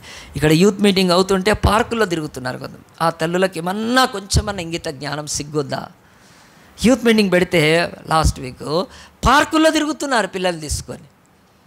నీ పిల్లలు రేపు చెడిపోతే నీకు ఎట్లా ఉంటుంది ఆ బాధ? ఎవరికి చెప్పుకుంటావు? లాయర్కి చెప్పుకుంటావా? డాక్టర్కి చెప్పుకుంటావా? చెడిపోయి వాడి ఆరోగ్యం పాడైతే పోయి డాక్టర్కి చెప్పుకోవాల్సి వస్తుంది. వాడు చెడు తిరిగితే లాయర్కి చెప్పుకోవాల్సి వస్తుంది. వాడు పట్టుకుంటే పోలీస్ స్టేషన్ తీసుకెళ్ళాలి. ఏమిటి ఆ బాధ అసలు? నీ పిల్లల్ని దేవుని దగ్గరికి తీసుకొని రావాలి. దేవుడు నీ పిల్లలు ఆయన నీకు పిల్లల్ని ఇచ్చిన దేవుడు ఆయనకు దూరంగా పెడితే ఎట్లా? తల్లులు ఎంత బాగా తీసుకొచ్చారని. So bring your children unto God. దేవుడు చెప్తున్నాడు, ఈ సంవత్సరం నీ పిల్లల్ని దేవుని దగ్గర తీసుకొని రా. దేవుడు ఆయన చేతులెత్తి ఆశీర్వదిస్తాడు. ఆయన ఆశీర్వదించిన తర్వాత ఆ ఆశీర్వాదాన్ని లాక్కునేవాడు ఎవ్వడూ లేడు, ఇవ్వలేడు. బిలాము లాంటి ప్రవక్త లేచి ఇశ్రాయేలును శపించమంటే నేను శపించలేను, వారు ఆశీర్వదింపబడ్డవారు, నేను ఎలాగునే శపించగలుగుతాను. యాకోబులో ఉదయించిన నక్షత్రం అది ఇశ్రాయేలీలు. ఒక్కసారి నీ పిల్లలు దీవెన పొందితే ఎవ్వరు ఆ దీవెనలు తీసుకోలేరు. చేతులుంచి ప్రార్థన చేస్తాడు దేవుడు, చేతులుంచి ఆస్వాదిస్తాడు. ఆ పిల్లలు చిన్న పిల్లలు వచ్చి మోకాళ్ళు అనమాట వంగుతారండి. ఎంత బాగా దేవుడు నేను దీవిస్తాను ఎంత మంచిగా ఫుల్ హార్ట్ తోటి వాళ్ళు బ్లెస్ అవుతారు. ఆ సండే స్కూల్ టీచర్ ప్రార్థన చేస్తే చాలు, అంతే. నా దగ్గర తీసుకొస్తాను, నా దగ్గర నేను ప్రార్థన చేస్తే చాలు, మా చేతుల్లో ఏమీ లేవు. But they are bowing down unto the lord. వాళ్ళు దేవుని ఎదుట తల వంచుతున్నారు. కనుక ఎంత గొప్ప దేవుడు అండి. కనుక చిన్న పిల్లల్ని మనం యేసుప్రభు దగ్గరికి తీసుకొని రావాలి. ఈ సంవత్సరం మనం రెండో చూద్దాం. చూడండి, దేవుని యొక్క సన్నిధిలో కొంచెం మత్తయి సువార్త 14వ అధ్యాయంలో దేవుని యొక్క వాక్యము ఇంకొక మాట రాయబడుతుంది. ఇక్కడ మనం చూస్తే యేసు ప్రభు ఆయన ఎక్కడున్నాడు? ఆయన అరణ్య ప్రదేశంలో ఏకాంతంగా ఉన్నాడు. 14:13లో ఇలాగుంటుంది. ఆయన యొక్క సమాచారము లేకపోతే ఆయన ఎక్కడికి వెళ్ళింది, బైబిల్లో ప్రతి ప్లేస్ను కూడా రికార్డ్ చేస్తూ వచ్చారు. అలాగున్న యేసు ప్రభు ఆయన 13వ వచనం, యేసు ఆ సంగతి విని దోణికి అక్కడి నుండి అరణ్య ప్రదేశంలోకి ఏకాంతంగా వెళ్ళాను. మరి అరణ్య ప్రదేశం కరెక్ట్గా మరి ఎక్కడో మరి ఇక్కడైతే రాయబడలేదు కనుక సముద్రం అయితే మాత్రం తెలుసు. దోణి ఎక్కాడంటే అది గలిలయ సముద్రం. దాని చుట్టుప్రక్కల పరివాహక ప్రాంతంలోనే యేసు ప్రభు ఏం చేశారంటే జనసమూహములు ఆ సంగతి విని పట్టణంలోని కాలినడకన ఆయన వెంట వెళ్ళారు. ఆయన వచ్చి ఆ గొప్ప జనసమూహం చూసి దాని మీద కనికరపడి వారిలో రోగులైన వారిని స్వస్థపరిచాడు. సాయంకాలం అయిపోయినప్పుడు 14:15లో శిష్యులు ఆయన దగ్గర వచ్చి ఇది అరణ్య ప్రదేశము, ఇప్పటికే మరి పొద్దుపోయింది కనుక ఈ జనులను గ్రామాల్లోనికి పంపించేస్తే మంచిది, వాళ్ళు భోజన పదార్థాలు కొనుక్కుంటారు అని పంపివేయమన్నప్పుడు యేసు అన్నాడు, వారు వెళ్ళక్కర్లేదు, మీరే వారికి భోజనం పెట్టండి అని చెప్పాడు. యేసు ప్రభు చెప్పిన యొక్క సడన్ దీనికి పాపము శిష్యులు షాక్ అయిపోయారా? శిష్యులు మరి ఆయనకు అర్థం కాని మాటలుగా ఇది ఏమైనా పాసిబులా అని చెప్పి, ప్రియ దేవుని బిడ్డలారా, ఖచ్చితంగా బైబిల్ చెప్తుంది ఏ దేవుడు చెప్పింది ఆయన చేయగలుగుతాడు కనుక ఆయన చెప్తాడు. దేవుడు ఇశ్రాయేలు ఎర్ర సముద్రం దాకా తీసుకెళ్ళాడు. ఎందుకు తీసుకెళ్ళాడు? అసలు ఒక రోడ్డు ఉంది ఐగుప్తు నుంచి కనానుకు వెళ్ళటానికి, మామూలు బాట ఉంది. అప్పట్లో కూడా ఉన్నాయి బాటలు. యేసుక్రీస్తు కంటే పూర్వం ఇంకా 1500 సంవత్సరాలు, దాదాపు 1800 సంవత్సరాలు, ఇప్పటి నుంచి 3,500 సంవత్సరాల క్రితం కదా భూమి మీద బాటలు ఉన్నాయి, దారులు ఉన్నాయి, ఎంతో అంత దారులు. ఇలాంటి roads, highways 4 track 8 track 6 tracks roads లేకపోవచ్చు, బట్ ఉండే వెళ్ళేవాళ్ళు.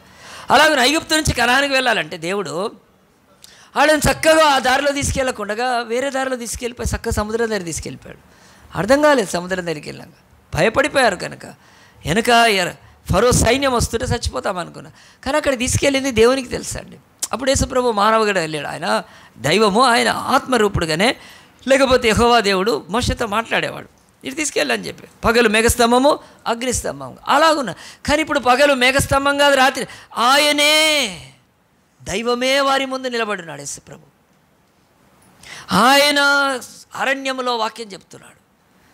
మేఘస్తంభం కాదు, అగ్నిస్తంభం కాదు. ఈ విశ్వాన్ని సృష్టించిన దేవుడు రక్తమాంసాల్లో ఉన్నాడు. రక్తమాంసములో ఎవరి ద్వారా మనం కన్నులు పొందామో ఆయన ఇప్పుడు భూమి మీద తన కన్నులతో అక్కడ ఉన్న జనాల్ని చూస్తున్నాడు. అలాంటి దేవుడు మీరు ఈ యొక్క జనసమూహం వెళ్ళనక్కర్లేదు, ఇక్కడే వాళ్ళకి ఆహారం పెట్టాలంటే ఎంత బుద్ధిహీనమైన, ఎంత విచక్షణ లేని, ఎంత జ్ఞానం లేని, ఎంత తెలివి లేని, ఎంత వివేకం లేని మాట మాట్లాడాడు యేసుప్రభు అక్కడ. ఈ భోజనం మీలే పెట్టండి అని చెప్పి. ఇక్కడంతా మీరు వచ్చి కూర్చున్నారు, దాదాపు మెసేజ్ అయిపోతుంది. సెకండ్ సర్వీస్ అనుకుందాం, సెకండ్ సర్వీస్ 1:30 12:30 1 o'clock అవుతూ ఉంటుంది. అప్పుడు సడన్గా నేను మన యొక్క డీకన్స్ని పిలిచి, మన యొక్క 7 డీకన్స్ని పిలిచి ఇప్పుడు మీరు భోజనం పెట్టండి అని అంటే ఏమంటారు వాళ్ళు? అన్నా నువ్వు ఇంటికి పో అంటారు. లేకపోతే మన డీకన్స్ అట్లాంటి వాళ్ళు కాదు. ఏం చేస్తారు కదా, మెల్లమెల్లగా ఒక్కొక్కరు జారుకుంటారు, దెబ్బగా జారుకుంటారు ఎట్లన్నట్టు. ఎందుకు లేని పొందినతోట అది ఇంపాసిబుల్. అది కనుక వచ్చి ఒక 200 మందికి మనము ఇమ్మీడియట్గా ఒక 20-10 నిమిషాల్లో భోజనం పెట్టగలుగుతామా? ఇట్స్ నాట్ పాసిబుల్, ఇంపాసిబుల్గా. సో యేసు ప్రభు వీళ్ళకి ఒకటి నేర్పిస్తున్నాడు, what is impossible with man is possible with God. గట్టిగా చెప్పలు కొడదామా? మనుషులకు అసాధ్యమైనది దేవునికి సాధ్యమే. అబ్రహామును చూసి చెప్తున్నాడు, అబ్రహామా నీకు సంతానం ఇస్తాను. 100 ఏళ్ళు వస్తున్నాయి ఆయనకు, ఇంకేమి సంతానము, నా భార్యకు 90 ఏళ్ళు, ఓహో నేను ఇస్తాను పిల్లలని. 90 ఏళ్ళ శారా గర్భం ధరించి 100 ఏళ్ళ అబ్రహాముకు కుమారుని కనింది ఇస్సాకు. నేను రాళ్లతో మనుషుల్ని పుట్టించగలుగుతానంటున్నాడు. దేవుడికి అసాధ్యమైంది ఏది లేదండి. కనుక అలాంటి దేవుణ్ణి ఆరాధిస్తున్నాం మనం, అలాంటి దేవుణ్ణి కొలుస్తున్నాం కనుక. కాబట్టి మొన్ననే ఆర్జీవి అని ఒక ఆయన ఊరికైనా చెప్తా ఉంటాడు ఏంటంటే, దేవుడు అంటే ఎవడంటే తన కొడుకుని తెలియక ఆ యొక్క ఐసిస్ టెర్రరిస్టులాగా కొడుకు తల నరికేశాడు. ఆ తల ఎక్కడ పోయిందో తెలీదు, మళ్ళీ ఏనుగు తల తెచ్చిపెట్టాడు. ఏంట్రా బాబు దేవుళ్ళని, నేను కాదు ఆర్జీవి ప్రశ్నిస్తున్నాడు, రామ్ గోపాల్ వర్మ. అలాంటి దేవుడి బైబిల్లో లేడండి. కనుక he can do anything impossible. కనుక శూన్యంలో భూమిని వేలాడదీసి ఉన్నవి లేనట్టుగా లేని ఉన్నట్టుగా చేసే దేవుడు ఆయన, అదృశ్యుడు ఆయన. కనుక దృశ్యములన్నీ కూడా అదృశ్యములతో రూపింపబడ్డాయని పౌలు తెలుసుకున్నాడు, రాశాడు ఆయన. ఈరోజు కనిపించేదంతా కూడా దేంతో చేయబడింది అంటే కనిపించని దాంతో చేయబడింది. కనిపించని దాంతో నువ్వు ల్యాప్టాప్ ఓపెన్ చేస్తావు, ఫోన్ ఓపెన్ చేసి ఏం కనిపిస్తుంది నీకు? కానీ ఓపెన్ చేస్తే వస్తున్నాయి కదా ఇవన్నీ. ఎట్లా వస్తున్నాయి? నీ కంటికి ఏం కనిపించదు, వెనక సర్క్యూట్ ఉంటుంది, అది మహాజ్ఞానం కదా. చిప్ టెక్నాలజీ దగ్గర నుంచి ఆ యొక్క ఎలక్ట్రానిక్స్ ఇంజనీర్స్ అవి చేస్తే నీకు ఏం కనిపించదు. బిహైండ్ ఉంది అంత ఫోన్లో. ఏదో పోయి వస్తుందా లేదా అని చెప్పి ఏ బాగున్నావా, వంకాయ ఉండేవా, బెండకాయ ఉండేవా మాట్లాడుకుంటున్నావు బాగానే, ఎక్కడి నుంచి వస్తున్నాయి అదంతా? దాని వెనుక ఉంటుంది అదృశ్యమైంది. సో పౌలు అంటున్నాడు, ఈ దృశ్యలోకం అంతటి వెనుక అదృశ్యుడైన దేవుడు ఉన్నాడు. కనుక అదృశ్యుడైన దేవుణ్ణి మీరు నమ్మండి, దృశ్యమైన వాటిలో ఆయన కృపను చూడండి తప్ప మీరు దృశ్యమైన బొమ్మల్ని నమ్మద్దు. కనిపించే బొమ్మల్ని, కనిపించే జంతువులను నమ్మద్దు, కనిపించే భూమి ఆకాశాన్ని దేవుళ్ళు అనుకోవద్దు. గంగమ్మ తల్లి అని పోయి దాంట్లో దిగితే కదా గోదావరి నది పోతారు దాంట్లోనే. మీరు నీళ్లు నేను కడుక్కోవటానికి పెట్టాను, మీ జీవనోపాధికి పెట్టాను, మీ పంటలు పండించుకోవడానికి పెట్టాను తప్ప అవి దేవుడి దేవత ఏంటి? దాంట్లో పోయి మూత్రం పోయట్లేదు, దాంట్లో పశువులు మూత్రం పోస్తాయి, దాంట్లో టాయిలెట్ చేస్తాయి, దాంట్లో దేవుడు ఏంటి? ఎంత బుద్ధిహీనత. దృశ్యమైనవన్నీ కూడా అదృశ్యుడైన దేవుడి చేత తయారు చేయబడ్డాయి. అదృశ్యుడు ఎప్పుడు అదృశ్యుడు ఆయనను దృశ్య రూపంలోకి తీసుకున్నాడు. దేవుడు అంటే ప్రేమ, దేవుడు అంటే వెలుగు, దేవుడు అంటే ఆయన సత్యము. సో అలాంటి సత్య దేవుడు ఇప్పుడు అరణ్యంలో మీరు ఎంతమంది ఉన్నారు తర్వాత రాశాడు, భోజనం పెట్టండి అన్నాడు. యేసుప్రభు శిష్యులకు అర్థం కాలేదండి, కానీ అప్పటికే వాళ్ళు ట్రైన్ అయ్యారు కనుక మెల్లగా బారిపోలేదు. ఎవరు ఉన్నారు ప్రభువుకి ఆయనకు నేర్పిద్దాం అనుకుంటున్నారు. కొన్నిసార్లు ఏం చేస్తారంటే శిష్యులు గురువులకు నేర్పిస్తుంటారు కదండి, పిల్లలు టీచర్లకు నేర్పిస్తుంటారు. ఈ భూమి మీద ఉంటుందండి. ఇంకా చెప్పాలంటే పిల్లలు తల్లిదండ్రులకు కూడా చెప్తారు. అందు గురించి ఆ సామెత పుట్టింది. ఎవడో అంట ఒక మనవడు తాతకు దగ్గు నేర్పించాడంట. ఆ తాత దగ్గట్లేదంట సరిగ్గా, దగ్గితే అట్లా కాదు తాత అని దగ్గాలంటున్నాడంట. అందు గురించి వచ్చింది అది. ఆయన దగ్గి ముసలోడయ్యాడు ఆయన.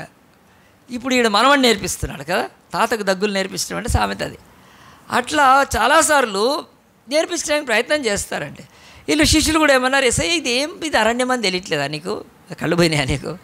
ఇక్కడ ఎంతమంది ఉన్నారు? 1000 మంది ఉన్నారు. ఇక్కడ నుంచి భోజన పదార్థాలకి ఊర్లోకి ఎవరు తీసుకొస్తారు ఇంత అర్జెంటుగా? ఎన్ని రొట్టెలు తేవాలి? వాళ్ళు మనలాగా రైస్ తిన్నారు, రొట్టెలు తింటారు.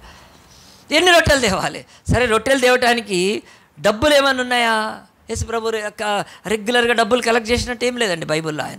ఆయన ఇస్కరియోతు యూదా దగ్గర ఉన్నా కానీ ఆయన వెళ్ళిన దగ్గరల్లా ఆయన డబ్బు తీసుకున్నట్టు ఎక్కడా బైబిల్లో లేదు. కనుక అలాగున్న ఉన్నదేదో కొద్దిమంది ఇచ్చింది సిన్సియర్గా తీసుకుంటే ఆ డబ్బులు వాళ్ళ దగ్గర ఉంటే ఆ డబ్బులు పెట్టి ఇప్పుడు రొట్టెలు తేయటం వీలు పడుతుంది. ఇంపాసిబుల్. ఇంకా చీకటి పడుతుంది. అప్పటికే హేరోదు తల నరికిచ్చాడు. హేరోదు యోహాను తల నరికిచ్చాడు. నరకడమే తల అప్పుడు కనుక అలాగున తల నరికిచ్చి ఆయన ఒక భయాన్ని కలగజేశాడు హేరోదు ఆ రోజు. ఏం భయం కలగజేశాడు? ఎవడైనా సరే మతానుసారంగా ఎక్కువ ప్రభుత్వానికి వ్యతిరేకంగా మాట్లాడితే ఆడి తల తీసిపారు. ఎందుకు ఆ యోహాను హేరోదుకు వ్యతిరేకంగానే మాట్లాడాడు. ఈరోజు మన రాజకీయ నాయకులు ఎదుట వ్యతిరేకంగా మాట్లాడితే ఏమవుద్దండి? ఏం కాదు, మాట్లాడుతూ ఉంటే తీన్మార్ మల్లన్న అవుతాడు ఆయన కూడా. ఇంకొక రాజకీయాలు వ్యతిరేకంగా మాట్లాడుతుంటే వాళ్ళు మంచిగా పవర్ఫుల్ అయితే తర్వాత వాళ్ళు ఏమవుతారు? లీడర్స్ అవుతారు. లీడర్స్ అయితే వాళ్ళకి ఎమ్మెల్యే, వాళ్ళకి పార్టీలకు పిలుస్తారు. సో ఈ రోజుల్లో వ్యతిరేకిస్తే ఏమి కాకపోవచ్చు. మా అంటే ఎత్తి జైల్లో పడేస్తారు కొన్ని రోజులు, మళ్ళీ జైల్లోంచి బయట వచ్చి ఆయన ఇంకా పెద్ద నాయకుడు, జైలుకి వేస్తే ఇంకా పెద్ద నాయకుడు అయిపోతాడు. అంతే తప్ప తలలైతే నరికించలేరు కదండి ఈరోజు. కానీ ఆనాడు అట్లా కాదు. ఎవడైనా ప్రభుత్వానికి, ఎవడైనా రాజుకు వ్యతిరేకంగా ఆడి తల తీసి పారేస్తారు. అలాగే తీసి ఉన్నప్పుడు యేసుప్రభు ఈయనకి ఏమని అర్థం కావట్లేదు ఆ శిష్యులు. ఇప్పుడు ఇంత టెన్షన్ ఉంది. సరే దూరం అరణ్య ప్రాంతానికి మీటింగ్ పెట్టాము, అక్కడ ఏం చేసుకోవచ్చు, మీటింగ్ పెట్టుకున్నాడు. యేసుప్రభు మీటింగ్ పెట్టాడు, ఆయన వాక్యం బోధించాడు, రోగులను స్వస్థపరిచాడు, గుడ్డి కుంటి ఇన్ని చేసేసినాక వాళ్ళని పంపించేస్తే అయిపోద్దిగా. ఇప్పుడు రొట్టెలు అంటాడేంటి అని అన్నప్పుడు యేసుప్రభు మాత్రం ఓపెన్గా మనకు కూడా ఒకటి నేర్పిస్తున్నాడు. చూడండి ఏం చెప్తున్నాడు బైబిల్లో దేవుని యొక్క వాక్యము. ఆయన వెంటనే 15వ వచనం, సాయంకాలం అయినప్పుడు శిష్యులు ఆయన ఎదుగు వచ్చి, ఇది అరణ్య ప్రదేశము, మత్తయి 14:15, ప్రొద్దుపోయాను, ఈ జనులు గ్రామాలకు వెళ్ళి భోజన పదార్థాలు కొనుక్కుంటే వారిని పంపివేయమని చెప్తే, యేసు వారు వెళ్ళనక్కర్లేదు, మీరే వారికి భోజనం పెట్టండి వారితో చెప్పగా, వారు ఇక్కడ మన యొద్ద 5 రొట్టెలను 2 చేపలను తప్ప మరి ఏమీ లేదని ఆయనతో చెప్పగా, యేసు ప్రభు ఏమి అజ్ఞానంతో, ఏమి తెలివి లేకుండా, ఏమి వివేకం లేకుండా మాట్లాడుకున్నప్పుడు యేసు ప్రభు శిష్యులు రేషనల్గానే చెప్తూ, యేసయ్య ఇక ఆపేసేసే అని చెప్పి, మన దగ్గర ఉన్నది మాకు ఇచ్చినది ఒక బాబు 5 రొట్టెలు 2 చేపలే, ఇవి ఉదిగి ఉన్నాయి, ఏం చేస్తావు నువ్వు అన్నట్టు. అంటే ఇంకేం చేయమన్నట్టు, మూతి మూసుకొని ఇక్కడి నుంచి వెళ్ళిపోవడం బెటరు, ఇక ఇక్కడ ఉండడం వేస్ట్. ఈ 5 రొట్టెలు 2 చేపలతో ఇక చేసేది ఏమీ లేదు. మేము కూడా అందరిని అడిగితే ఎవరు ఏమి ఇవ్వలేదు, సామాజిక న్యాయంతో ఒకళ్ళనొకళ్ళు పంచుకో ఏమీ లేదండి. నేను మన అమెరికాలో ఉండేవాళ్ళు, ఆస్ట్రేలియా ఉండేవాళ్ళు, ఇప్పుడు వంశీ కూడా మన విజయ్ మేరీ సిస్టర్ లండన్ యూకేలో హాలిఫాక్స్కి వెళ్ళాడు. ఎప్పుడు మాట్లాడుతూ ఉంటే చెప్తారు, వాళ్ళందరూ ఏం చేస్తారంటే చర్చిలో వాళ్ళ యొక్క గ్యాదరింగ్స్లో వాళ్ళు ఎప్పుడు ఆ యొక్క ఫారిన్ కల్చర్ అది అలాగున వాళ్ళు భోజనాలు చేయరండి. ఇప్పుడు మనము భోజనాలు చేయాలంటే మన యానివర్సరీకి కదా తల ప్రాణము తోక్కొస్తుంది. పాపం మన మహేష్ తమ్ముడు వాళ్ళు ఎంత కష్టపడి 400-500 మందికి బిర్యానీ చేపిస్తారు. చాలా స్ట్రెయిన్తో కూడిన పని అది. చాలా కష్టపడి పొద్దున్నే వెళ్తారు, 2-3 రోజుల నుంచి సిద్ధపడతారండి మన వాలంటీర్స్. ఇక లాస్ట్ టైం అయితే డీకెన్స్కి అయితే చుక్కలు కనిపించినాయి ఒక రేంజ్లో. నెక్స్ట్ డే పాస్టర్స్ మీటింగ్ రోజు సో ఎక్కువ మంది వచ్చేసారు, ఏం చేయాలో తెలియదు. ఇక అప్పటికి ఎంతమంది వెళ్ళిపోయారు. అప్పుడు నరేష్ ముఖ్యంగా చందన నిలబడని చెప్పారు డీకెన్స్ తోటి. చాలా మంచిదండి. నేను చెప్తున్నాను, అది ఇంకా ఇక్కడ ఏమన్నా అయితే శిష్యుల్ని పట్టుకుంటారు కనుక శిష్యులు జారుకోవచ్చు అలా చెప్తున్నాడు. ఇక్కడ అరణ్యములో మన దగ్గర 5 రొట్టెలు 2 చేపలు ఉన్నాయి, ఏంటి ఇవే మన యుద్ధం ఉన్నాయని చెప్పినప్పుడు యేసు ప్రభు అంటున్నాడు, ఈ భూమి మీద ఆయన మనకు నేర్పించే ఆ గొప్ప పాఠం ఈ 19వ సంవత్సరంలో ఇక్కడ కూడా చూడండి. యేసు ప్రభు ఏమని చేశారు, యేసు వారు వెళ్ళక్కర్లేదు, మీరే వారికి భోజనం చెప్పి, వారు ఇక్కడ మన యొద్ద 5 రొట్టెలు 2 చేపలు తప్ప మరి ఏమీ లేదని చెప్పి, అందుకని వాటిని నా యొద్దకు తెండని చెప్పి, గట్టిగా చెప్పలు కొడదామండి, వాటిని నా యొద్ద బ్రింగ్ అంటూ మే, నా దగ్గర తీసుకొని రండి. నేను ఆకాశంలోంచి ఏమి సృష్టించాను, నేను మాయలోని కాదు, నేను మంత్రాలు చేసేవాడిని కాదు, నేను ఈ లోకంలో వాడవాడిని. I'm God, I can do it, but someone should give to me. ఎవరైనా నా చేతికి తీసుకొని ఇవ్వాలి. కనుక ఈ లోకంలో దేవుళ్ళందరికీ యేసు ప్రభుకి అదే తేడా అండి. మాయలు మంత్రాలు కనుక ఇట్లా అని ఏదో సృష్టించడం, ఇట్లా అని దాబ్రక ఈ దిక్కుమాలింది చర్చిలో లేదు. ఎవడైనా పాస్టర్ చేస్తున్నాడంటే వాడు కూడా దిక్కుమాలినాడు, పాస్టర్ కూడా.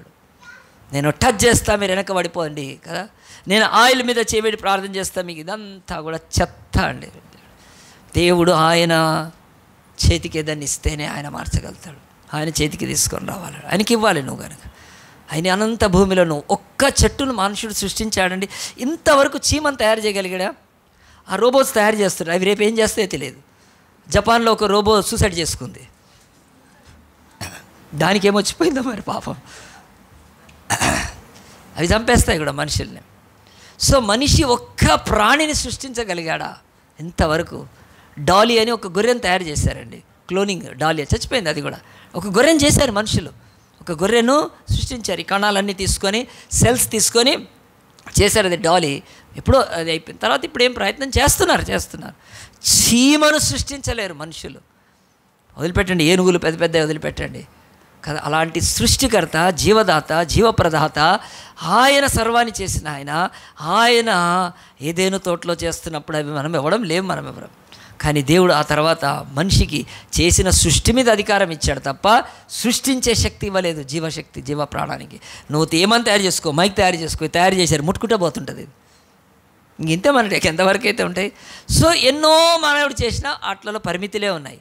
ఏరోప్లేన్లు తయారు చేశారు, కూలితే అందరు వస్తారు, అంత మానవుడు. సో యేసు ప్రభు దగ్గరికి మనం తీసుకెళ్తే చాలండి. ఆయన ఈ లోకంలోని మాయగాళ్ళు, మంత్రగాళ్ళు అయిన దేవుళ్ళలాగా ఇట్లా చేయబెట్టి దాంట్లోంచి అని కదా ఇవ్వ బట్టలు వస్తాయి ఒక ఆయన పెడితే. ఇలాంటి దిక్కుమాలినవి బైబిల్లో లేవు, చేయలేదు ఆయన. ఆయన కూడా ఇట్లా పెట్టి రొట్టెలు ఇటు, చేపలు ఇటు వచ్చాయా? ఇలాంటి గ్రాఫిక్స్ బైబిల్లో ఉండవు. అవి చేసుకోవచ్చు మల్టీమీడియా నేర్చుకొని. కనుక ఇట్లా ఆయనకి ఇట్లా లైట్ తిరుగుతూ ఉంటుంది, డ్రర్ అని. కరెంట్ పోతే లైట్ పోతే ఆడికి, దేవుడికి. యేసుప్రభు అంటున్నాడు, మీరు మీ దగ్గర ఉన్నవి మీరు ఇంపాసిబుల్ అనుకుంటున్నారు కదా, నా దగ్గర తీసుకొని రండి, నేనేం చేస్తాను, దాన్ని ప్లస్ చేస్తాను. బ్రింగ్ అంటూ మీ సంవత్సరం మనకు దేవుడు చెప్తున్నాడు, ఆయన దగ్గర తీసుకెళ్ళి. నేను నేర్చుకునే చెప్తున్నాను.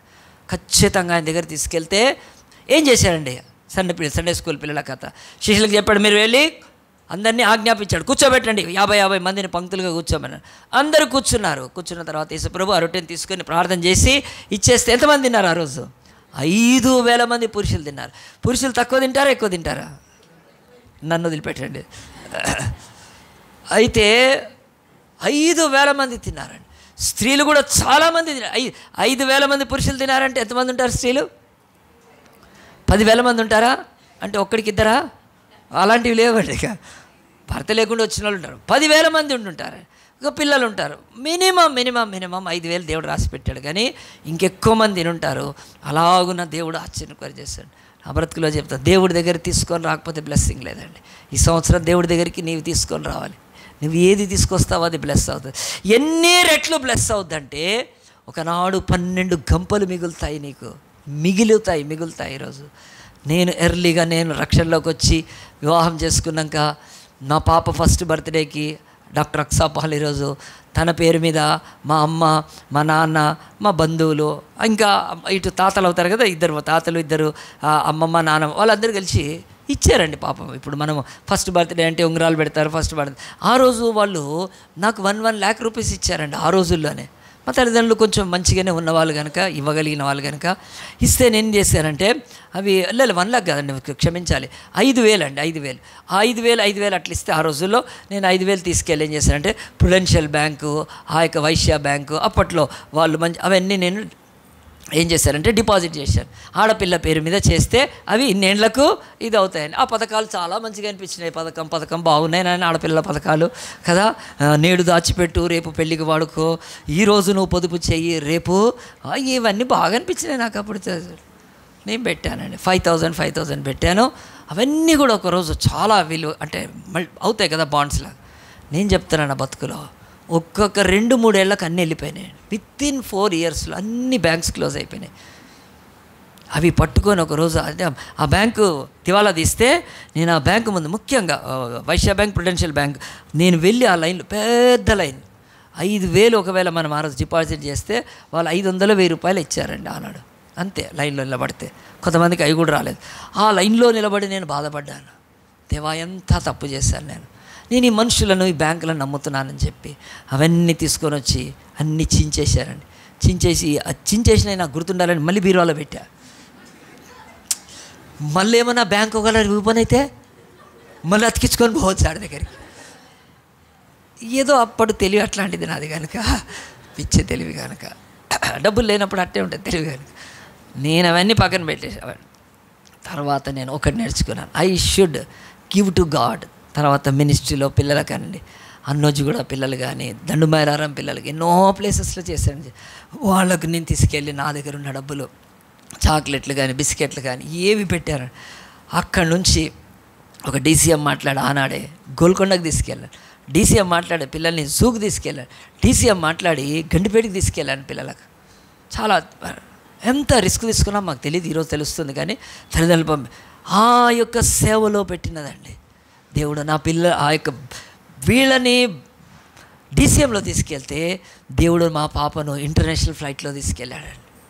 నేను ఎక్కలేదు ఫ్లైట్ కనుక, కానీ తను ఇంటర్నేషనల్ ఫ్లైట్స్లో సింగపూర్ నుంచి ఆ యొక్క ఫిలిప్పీన్స్కి వెళ్ళి చదివింది.